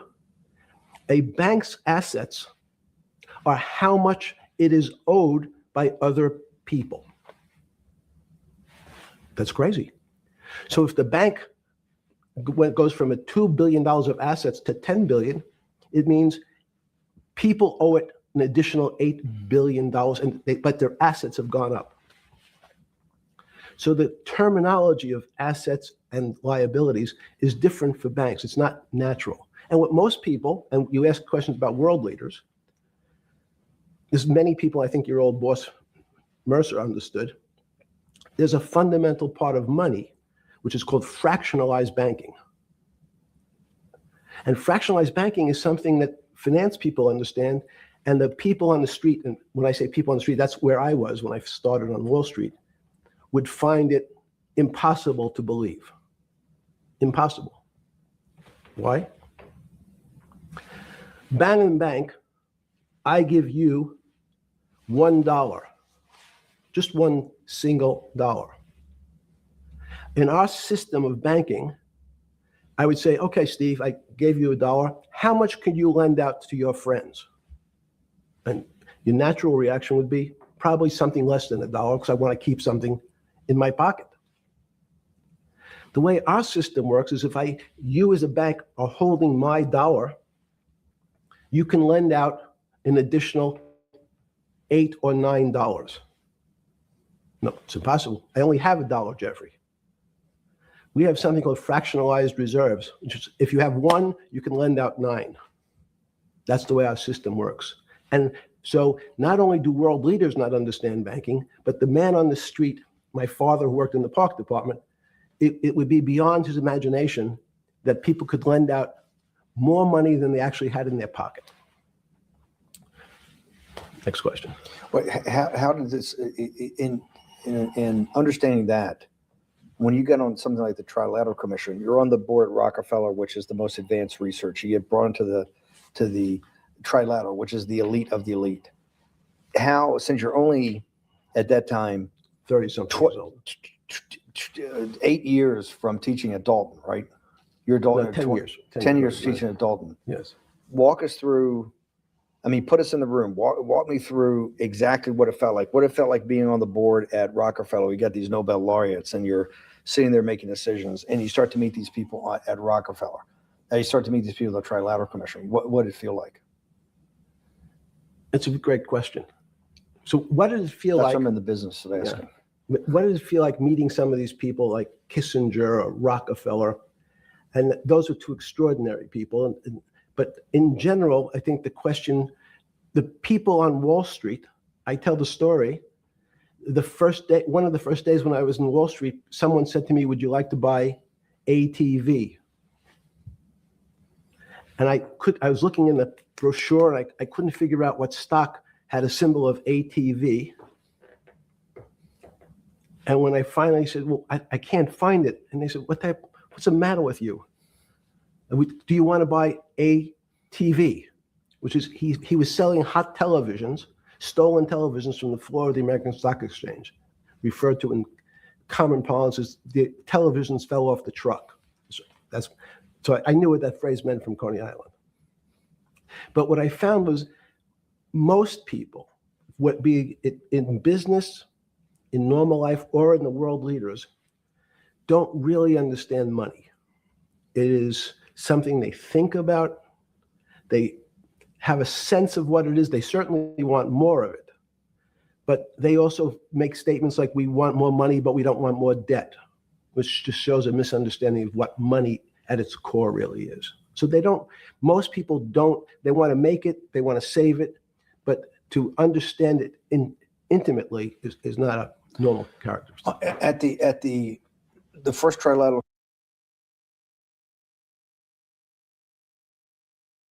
Has your card ever been declined at the worst possible moment? Have you ever woken up to surprise?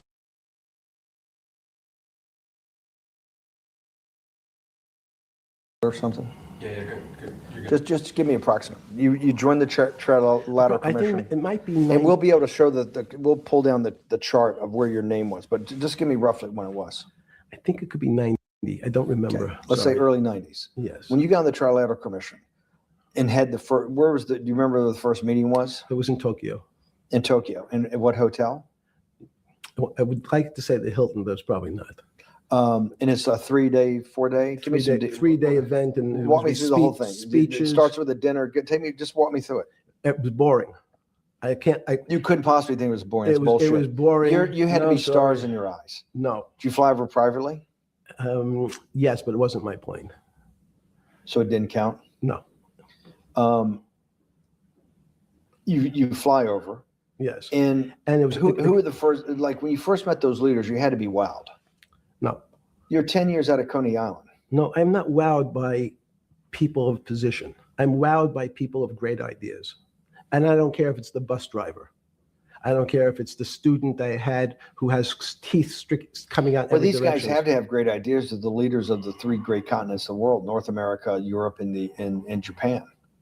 No, many of these world leaders become world leaders because they're popular and they were able to get votes, or they were able to convince people to vote for them. I learned later.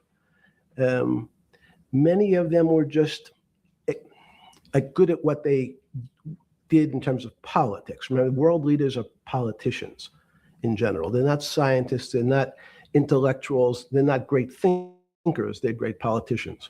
At the first Trilateral Commission meeting that you remember in Tokyo sometime in the early 90s, do you remember what were the big issues of the day that they were talking about, and what did you think about it? Yeah, in fact, it was funny because they were talking about inflation, and they were worried that what would happen, how do you control inflation? And as a mathematician, I didn't understand the concept. I don't understand the concept today. How's that possible? Well, when you talk about most things to do with money, money is meant to be local. It's US dollars. Then I understand what it means.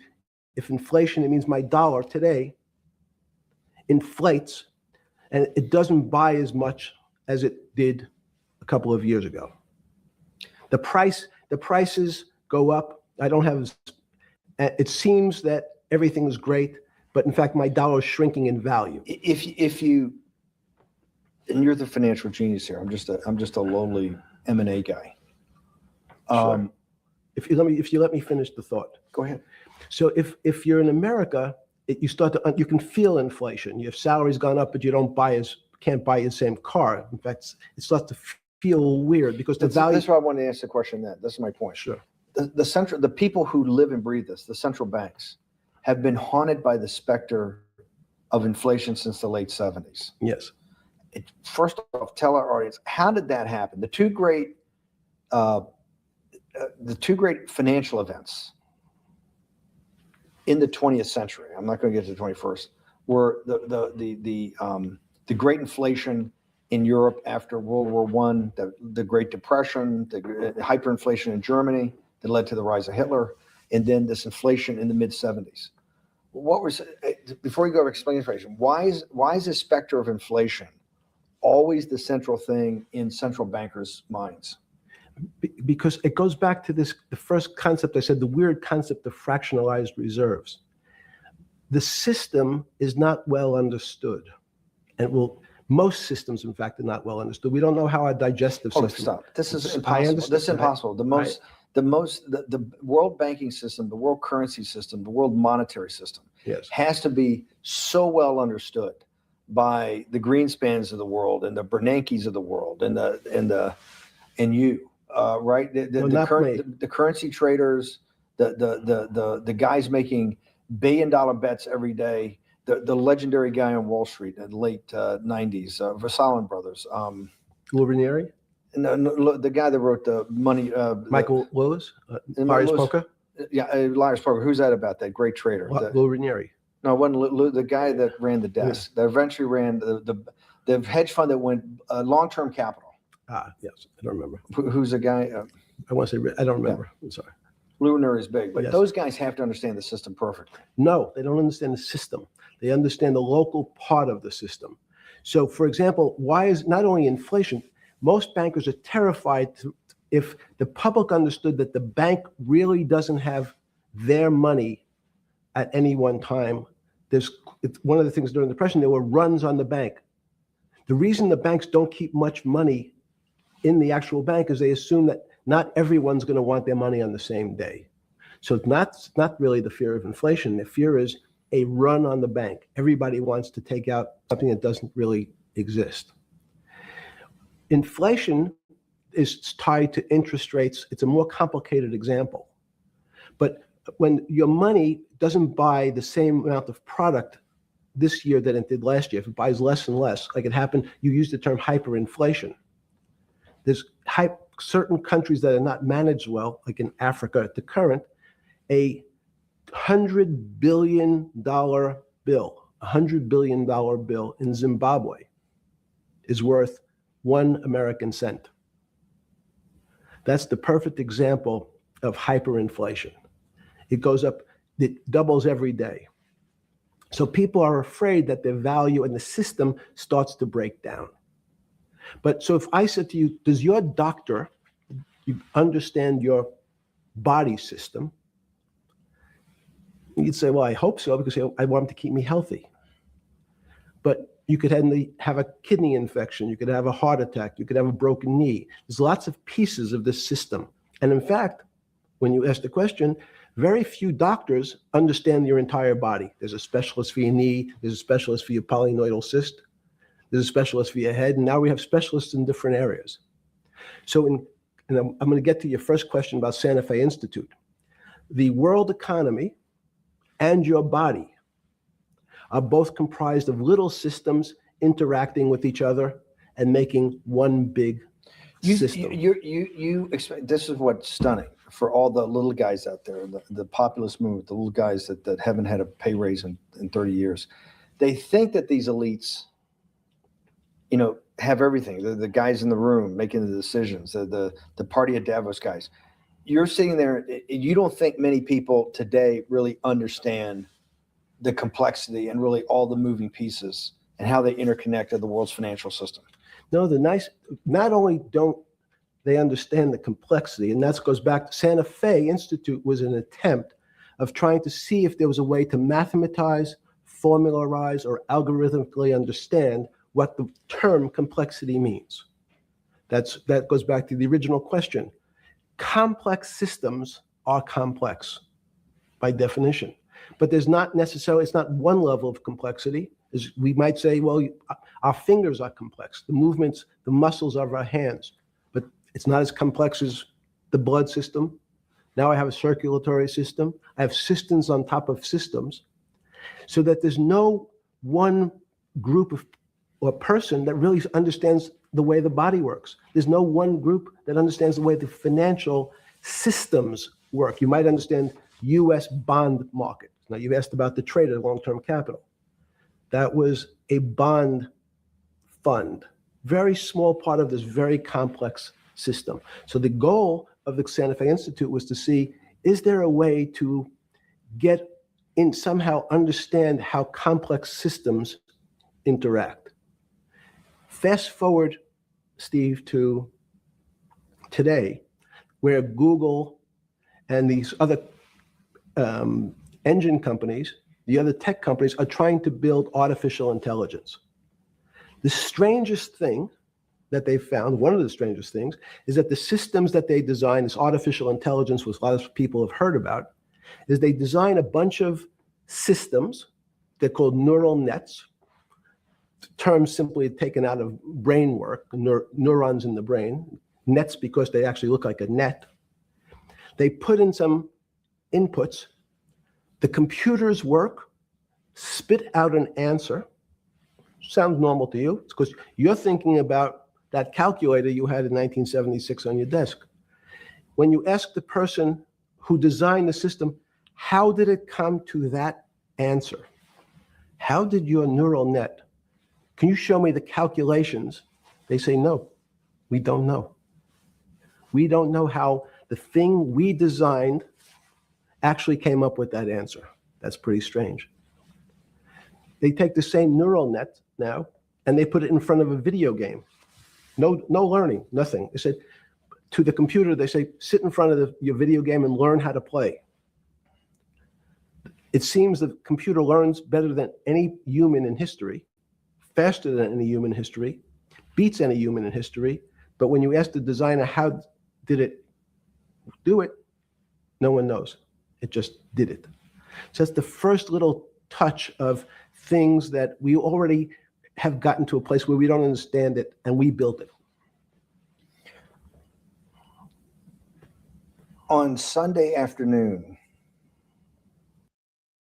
I used to say, if I hear AI one more time, I'm going to lose it. But Monday.com is super easy to use. September 14th, 2008, where were you? Sorry? It was the night they put Lehman Brothers in bankruptcy in London. I was in jail.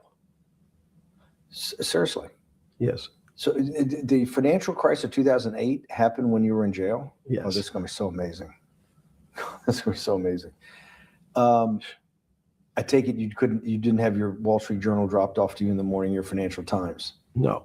How did you hear about how did you hear about, because I want I forgot about this, but yes. I'm trying to get, this is going to be amazing. This is, let's go back and do that again. Sunday afternoon, because I want to find out about people, the geniuses understanding the complexity of the financial system. Because I think the best example we have is the financial crisis, the crash of 2008. Sunday afternoon, September 14th, I think it was, 2008, is when they were working feverishly in Midtown Manhattan at the Lehman Brothers offices and at various law firms around town, and with the Secretary of Treasury in the Federal Reserve, what they're going to do with Lehman. They decided they weren't going to save it. And so they prepared to put it into bankruptcy at the open of the market in London the next day. How did you hear about what was going to happen to Lehman Brothers, and what did you immediately think when you heard that it was going to be put into bankruptcy? I'm glad you asked that question. I was in solitary confinement September 14th. And again, some of the public stories about the wonderful time I had in jail and my work release, which didn't come till months after. I'd been there since June in an 8x10 cell with a bed in the back, a 6-foot bed in the back, a chrome sink with a toilet attached to it, and a little piece of metal sticking out that was supposed to act as a table. Now, since I was in jail, there were no books. Why? There's no library. No library, but you're in jail. No, I was in jail, not prison. So in jail, I was in a place what's called the Special Housing Unit, which is for the roughest, toughest, meanest people. They had put me there, they said, for my own protection. So I was in an 8x10 cell with a little slit in the door where they would serve my food on a tray about 9 inches by 4 inches. And then as soon as I finished eating, they'd take the tray and close it down. And one of the guards said, do you understand there's Wall Street's crashing. I'm worried about my pension fund. What should I do? And I said, sorry, Wall Street's crashing? What's happened? And he said, there's some crisis and some companies are going bankrupt. I said, are you sure? And he said, yeah, it's all over the papers. We're all terrified. We're going to lose our life savings because we have either a 401k or our pension funds. We don't know anything about money. Mr. Epstein, can you tell us what's going on? Am I going to be able to afford my children's education? Am I going to be bankrupt like this company called Lehman Brothers? And there's another company in the front page today called Bear Stearns. Oh no, I said. Why? Because that's the company I was a partner in. And in fact, that was a company I had a very large investment in. So, as a great story, I didn't have my Wall Street Journal, but in the early mornings, you're allowed to make 2 phone calls, collect. And when you pick up the phone, you can dial a number, and when the person picks up, they say, you're getting a call from the Palm Beach County Jail. Will you accept reverse charges? And the person either says yes, and the call goes through, or the person says no. The person I called was Jimmy Kane, the president of Bear Stearns. And I said, tell me what's going on. And so that my knowledge of the financial crisis happened with Jimmy, who was at the center of the storm, telling me about what Lehman had gone under. And they were trying to figure out a way, should they bail out Bear Stearns? Did it strike you at the time of the mess you had made of your life to be in a situation that you're one of the greatest financial minds in the world, looked at by world leaders and asked their, your thinking by the most prominent and important people in the world, and here you are in solitary confinement. You got to make a collect call to somebody. Did it strike you at the time how all the threads of your life had come together and put you in a position, or you had put yourself in that position? No. So it never struck you when you had to make one of your 50% of your collect calls that day, you call the president or the head of the CEO of Bear Stearns, the biggest financial event in your life is taking place, of which one, every important person in the world would be seeking your opinion. Number 2 would be a once in a lifetime opportunity to apply your craft. Number 3, it would be a once in a lifetime opportunity to make money if you were smart, and obviously you're smart. You're telling me here, truthfully, that it never hit you at all of how you'd ended up in a place where you had to make a collect phone call from a jail cell that was 6x9 with a steel bed and your food being passed into a slot. The question you want to ask is, who was the other call to? Okay. Who was the other call to? The other call was to my friend at JP Morgan, who was then, I didn't know it at the time, trying to buy Bear Stearns. So at one point, I had 2 phones. It was difficult because they're afraid people are going to hang themselves with the phone cord. So they don't actually come together and they're pretty short. So I was actually going between 2 phones talking to Bear Stearns and JP Morgan at the same time. So I found it amusing. Since the dawn of humankind, people have been telling stories. Many biologists, historians, and psychologists believe that storytelling is one of the only activities that separates us from other creatures on Earth.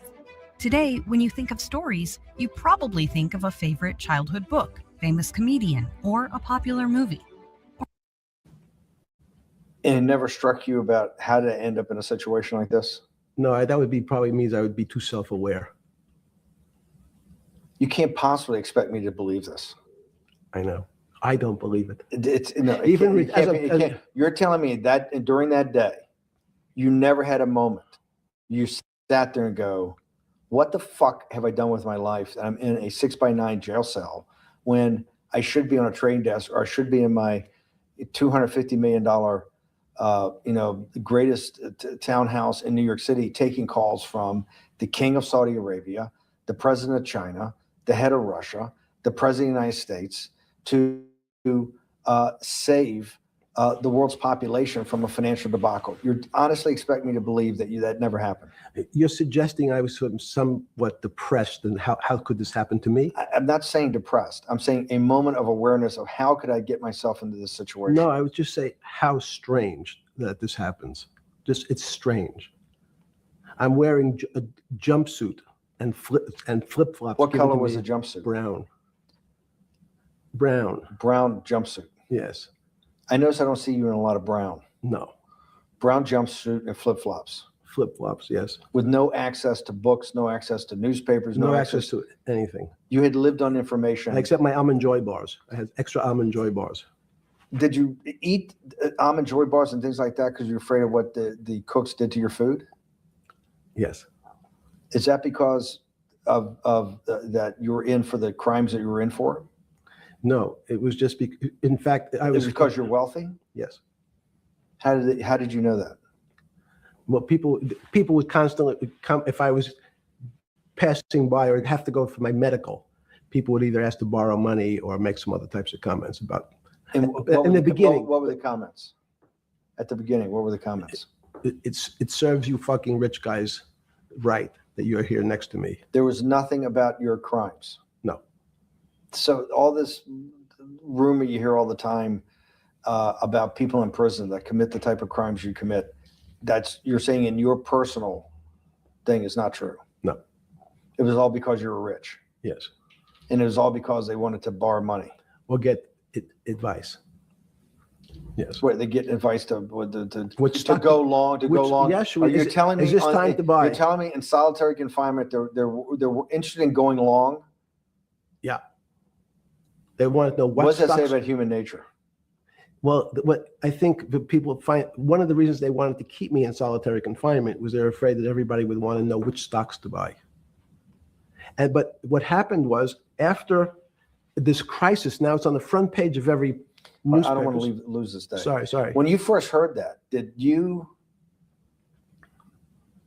was it Bear Stearns had been kicked into bankruptcy, 6 months before? No, this is the same time. This is part of the same deal. I thought no. Bear Stearns, they saved Bear Stearns and didn't save Lehman Brothers. That's right. 6 months before they had bailed out Bear Stearns, but Bear Stearns was still a zombie. A shell of its former self. A former self, but they had quote unquote saved it. Why did they make the decision in your mind? Why did Hank Paulson and Bernanke what's this concept of moral hazard? Explain to the audience what moral hazard is, and why did they save Bear Stearns 6 months before, and why did the smartest guys in the room decide not to save Lehman Brothers? It's a good question. The real issue is I'd have to go back when you have these systems to the way your doctor responds to any type of emergency in your body. If they might decide to save your kidneys and let your gallbladder go, because the gallbladder is less important to your overall system.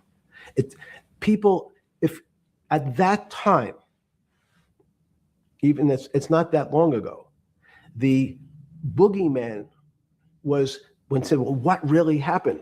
Jeffrey, what really happened? What is this financial crisis? And some of the progressives and the right wing blame it on the banks. It was the banks' fault.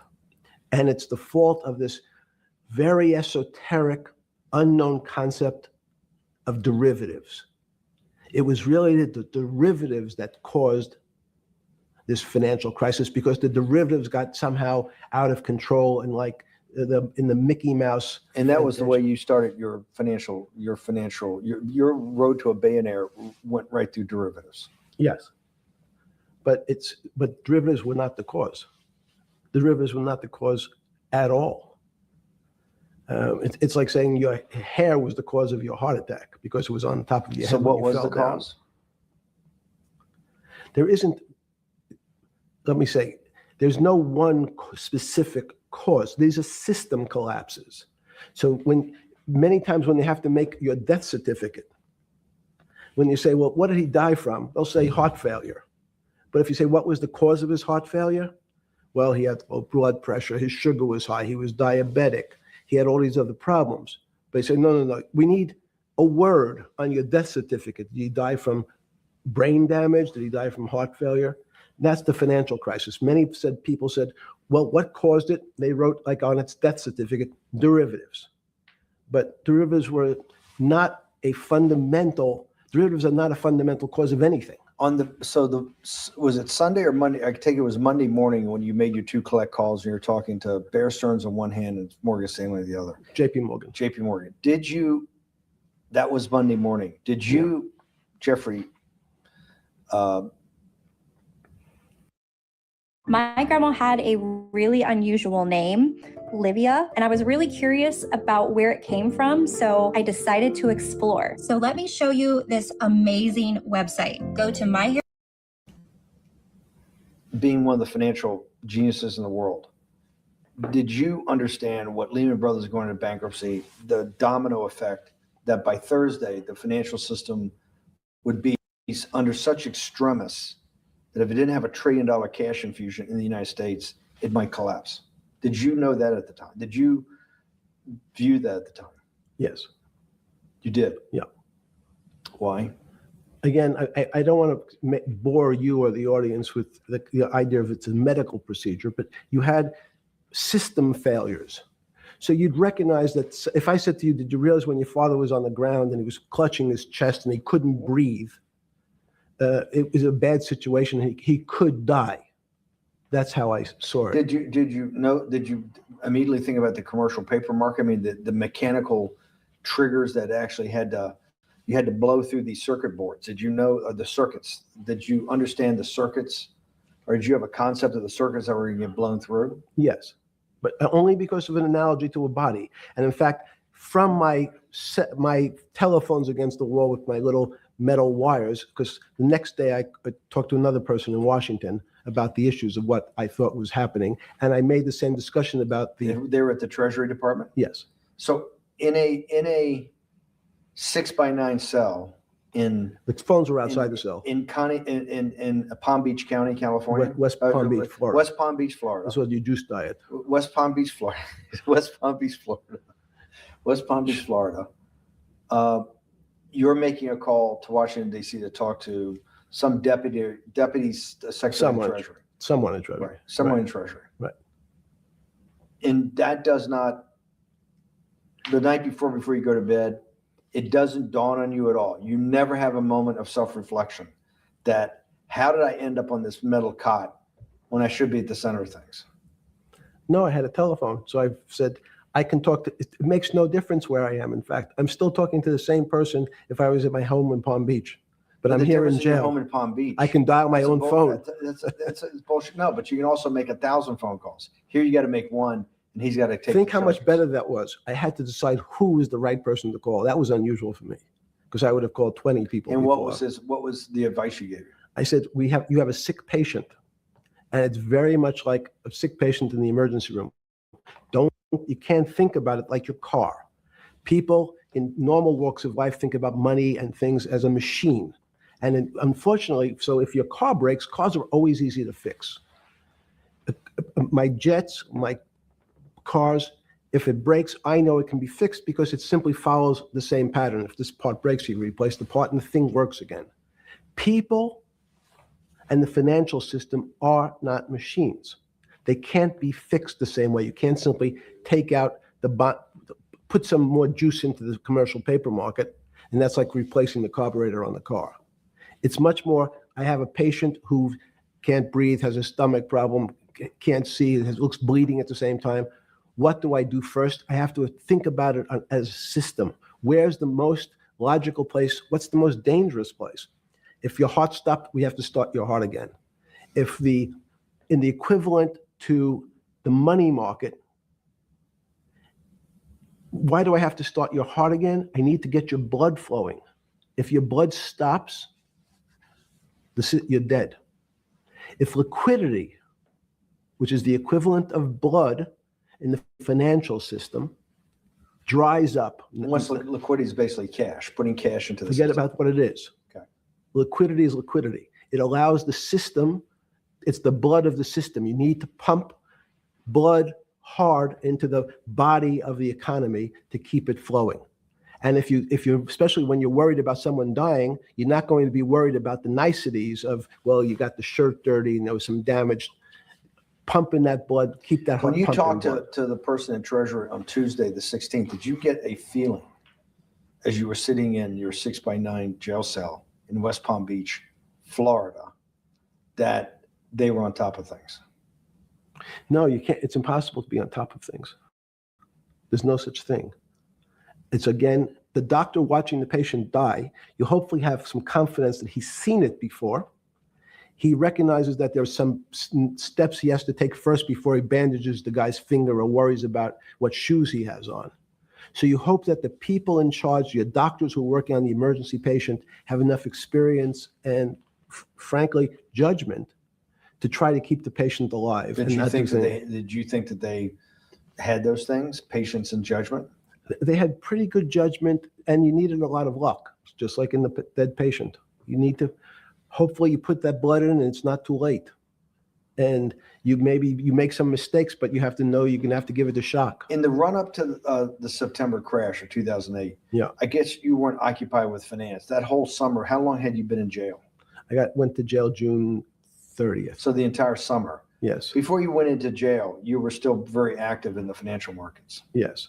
When I say active, you trade currencies every day, you trade stocks every day. When people, I don't do any, someone like you, or you give advice to people to trade stocks or trade currencies. I don't trade every day. I think that's like Woody Allen said. It's you can't beat the bank. So I try to pick my spots. George Soros picked his spot when the pound collapsed.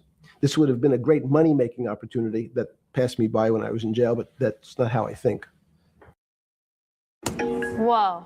What's that? I just built a budgeting app in Base 44. Guys, Nina just built an app. Impossible. In the run-up to that, in the spring of 2008, that's when Bear Stearns got in problems, I think, in the spring of 2008, and they decided to bail it out. Did the Bear Stearns guys talk to you for advice at that time when the big crisis in Bear Stearns? No, but see, again, unbeknownst to most people, and it's easy to blame people for the financial crisis, like you'd blame someone for giving your father the drink before he had his heart attack.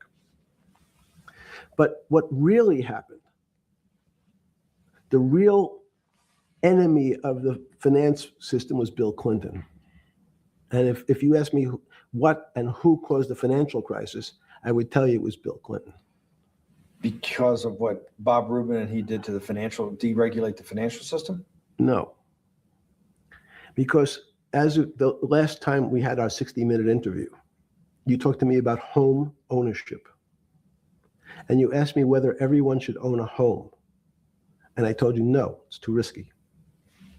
So the financial collapse of 2008 is because of hardworking African Americans, Hispanics, and whites who wanted to have a ownership stake in the society that all rests on their shoulders.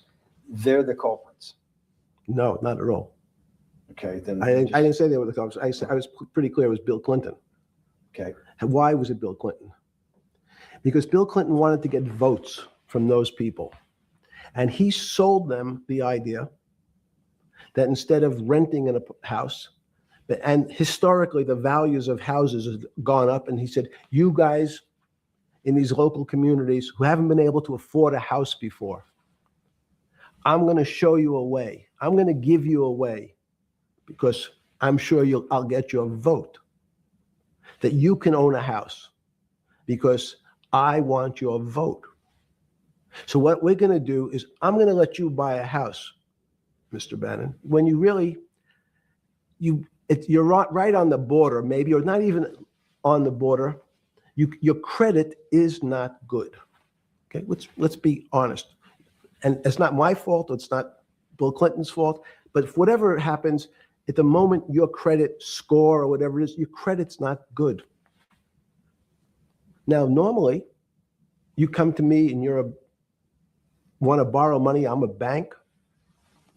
And I say, I'm sorry, Mr. Bannon, I can't lend you money because your credit score is not up to where it needs to be. Hopefully, if you work harder and clean up some of your problems, it will be.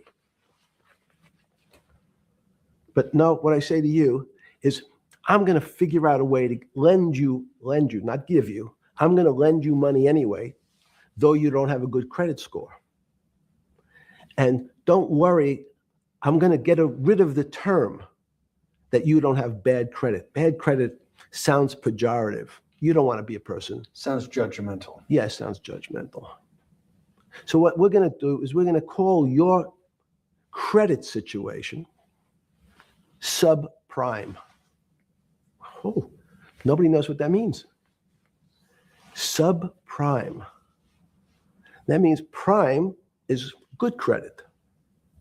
Subprime is not good credit, less than good credit. So we'll call it something that people really won't follow. And we'll tell you what, we're going to have people lend you money, though you are a subprime borrower, and I will figure out some government agencies to guarantee your loan, though I don't think you're a good risk. So the banks say, no, no, no, we don't want, initially, the bank said, sorry, this is too risky, Mr. President, for us. We're in the business of managing risk. It's not our money. It's the hard-working people's money sitting in our bank. We can't lend to people whose credit is not prime. You're asking us to lend to people who are subprime. And he says, here's the key, if you don't, Mr. Bannon, I'm going to make sure the Justice Department charges you with discriminatory lending because you refuse to lend to my subprimers. In business terms, you should never lend to. But what we'll do is I'm going to form an agency called Fannie Mae and Ginnie Mae, just another agency names. They'll guarantee your loan. So don't worry. Don't worry. You don't have to pay it back anymore. Even though and maybe you don't even have to work as hard anymore. That's probably a harsh statement, but these players, these two big firms, Fannie Mae, will guarantee the fact that that bank will receive its money. Now, the bank says, wow, best deal in history. I refused to lend to Mr. Bannon, but now he has the big brother, his Uncle Sam. He went to his Uncle Sam, and Uncle Sam says, I'm guaranteeing it. The bank says, I want everybody. Give me as many people as you can give me, because Uncle Sam is the best credit in the world. Not only it's the United States government. We'll take it all. We'll take as much subprime as we can handle, because it's the best investment for the moment. It's a strange investment because it has politics that has inserted its way into the numbers. Politics doesn't belong in the markets, but now we're going to have, I want the votes. We'll make guarantees that you who can't get a house normally will be able to get a house from the bank. The bank says, this is the best deal in history. We will package 100, 300, 1,000 of you subprimers, and we'll sell it off to somebody else. And the whole system becomes mired in subprime mortgages. That's becomes the What do issue. you mean mired? There's just too much supply. It's a supply-demand problem. You get too much supply? No, it's a very good question. What does too much supply mean? Well, then you get to people, go back to your first question to me. Government leaders. Government leaders know if they're good, and they can do mathematics, they can balance their checkbooks. So certain people in Congress said, well, how do you value these subprime mortgages? The banks say we've been valuing them the same way we've always valued them for the past 20 years. The accounting firms, there's something in this country called GAAP accounting, which is a standard type of accounting.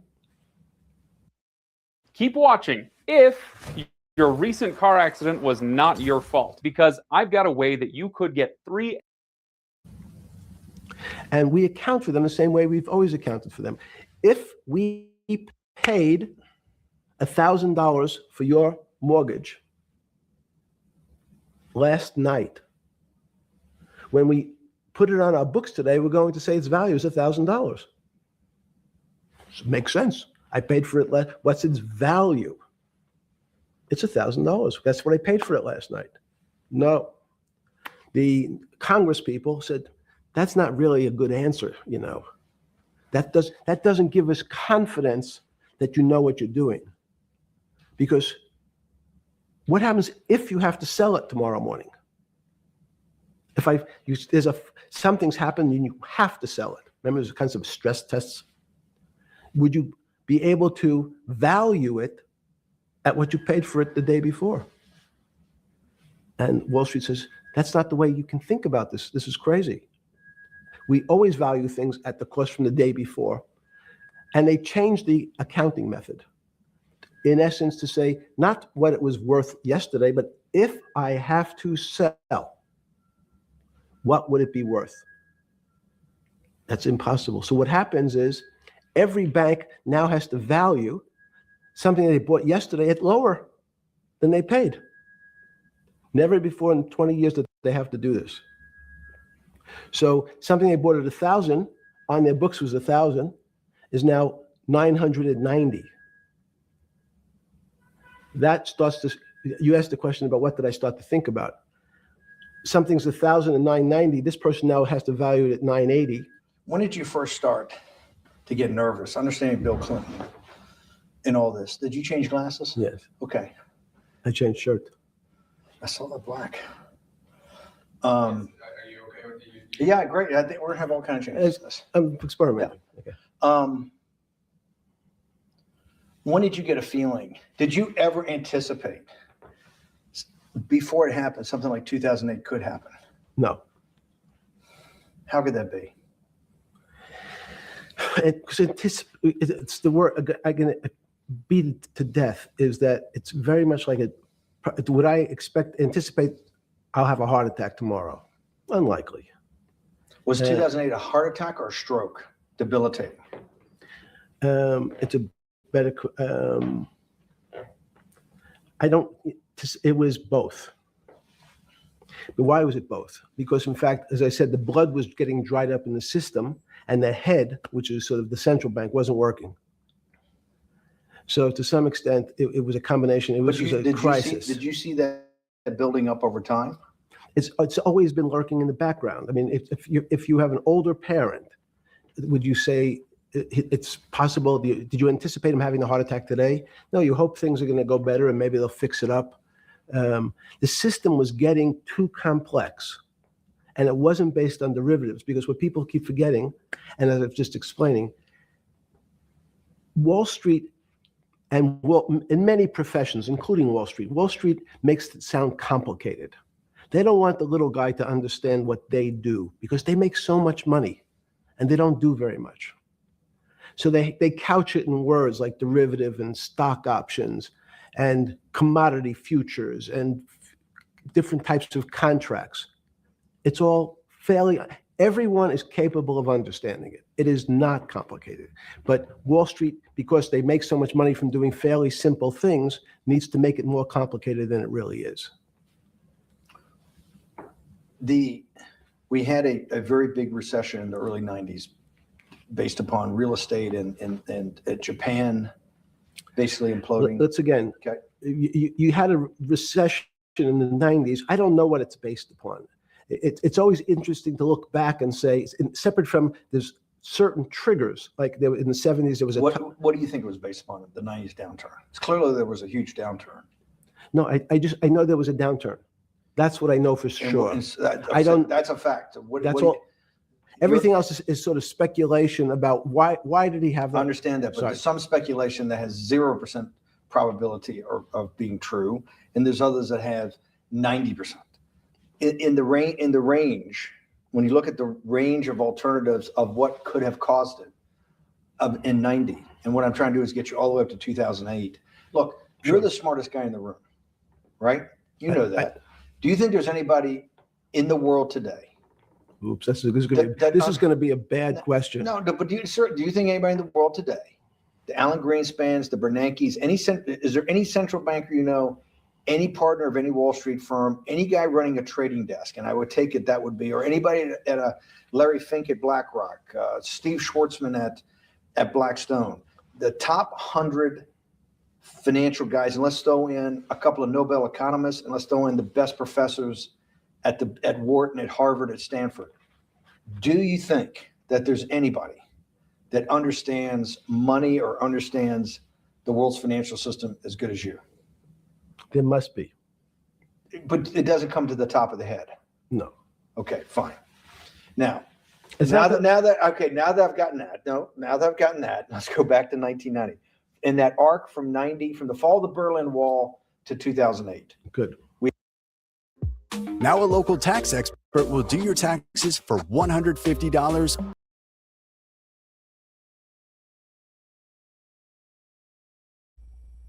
Now that's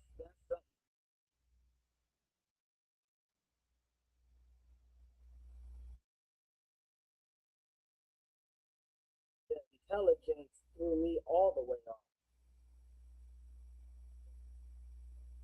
Very intellectual scholarship and information. Now, I barely can hear you. I said he has a whole bunch of knowledge. Very educated. That was surprising. Yes, I'm wrong with your mic because you're low. Nobody can hear you.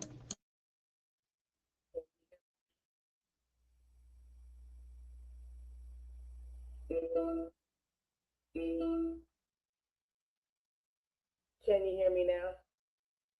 A little better. Okay. I was saying he was educated. You broke up. I said he was really educated.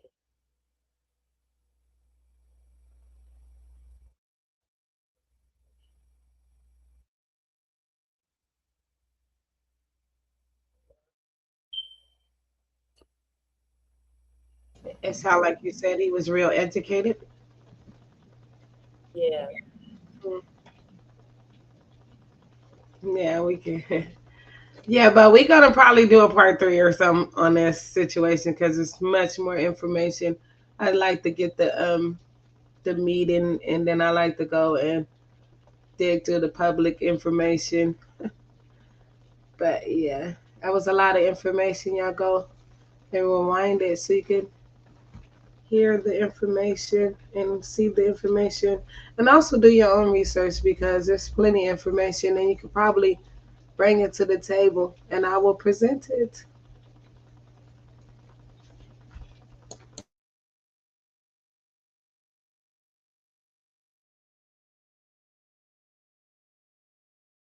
Thank y'all for tuning in. Please hit the like.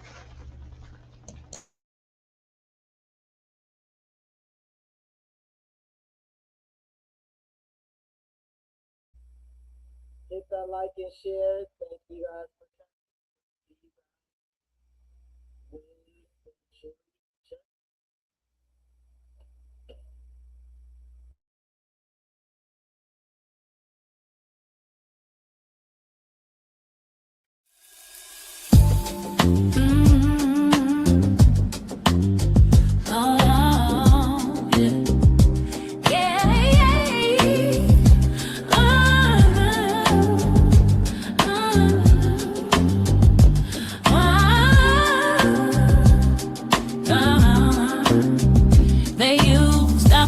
Mockingbird to control the narrative.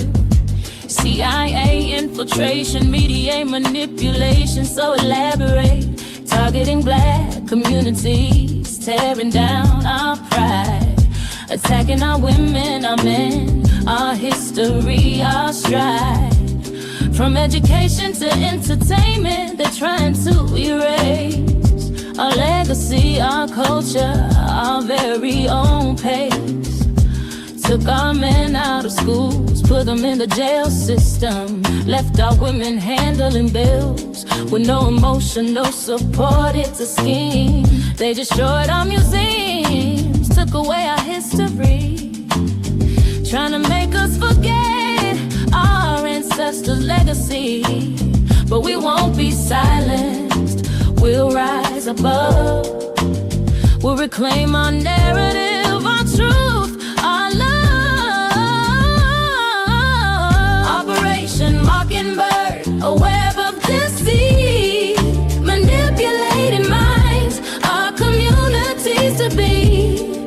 But we're waking up, seeing the truth. Our voice is loud, our resistance in you. took Michael Jordan, tried to make him a joke. Tried to erase our greatness, our cultural stroke. But we're still standing, our history won't fade. We'll keep it alive, our legacy won't be erased. From civil rights to black power, our struggle's real. They tried to silence us, but our voices are still. Our community colleges, they tried to dismantle, but we're building our own with knowledge and with battle. Epstein's files, they're trying to distract, keep the focus off the truth, our people's contract. They're trying to hide their plan to destroy our communities, our families, our girls, our boys. But we won't be fooled. We'll keep it real. We'll expose the truth. We'll make it feel. Our resistance is growing. Our voices are loud. We'll take back our narrative. We'll break the mold. Black people ain't the ones trying to take Jordan down. He's clean, but Epstein's files are wearing the crown. It's a distraction, trying to shift the blame, keeping the focus off the Epstein game. Operation Mockingbird, a web of deceit, manipulating minds, our communities to be. But we're waking up, seeing the truth. Our voice is loud, our resistance in you. Blue shadows fall, the mockingbird sings. CIA whispers, media wings, spreading lies, controlling minds, targeting communities, leaving scars behind. Operation Mockingbird aimed at the core. Black communities hit, Panthers on the floor. FBI informants sowing discord and fear. COINTELPRO tactics wending clear. They infiltrated, they manipulated our game. Use our own brothers to bring us pain. The Black Panthers targeted leaders in chains. Fred Hampton murdered his dreams in vain. Media distortion twisted the truth, portrayed us as thrifts, fueled the youth, took our message of power, turned it to rage, left our communities fractured in a cage. MK Ultra experiments, mind control games, used our people like pawns in their flames. They wanted us broken, divided and weak, but our spirit remains, our voices won't speak. From Chicago to LA, the struggle's real. They tried to silence us, but our message will prevail. The mockingbird song won't be the end.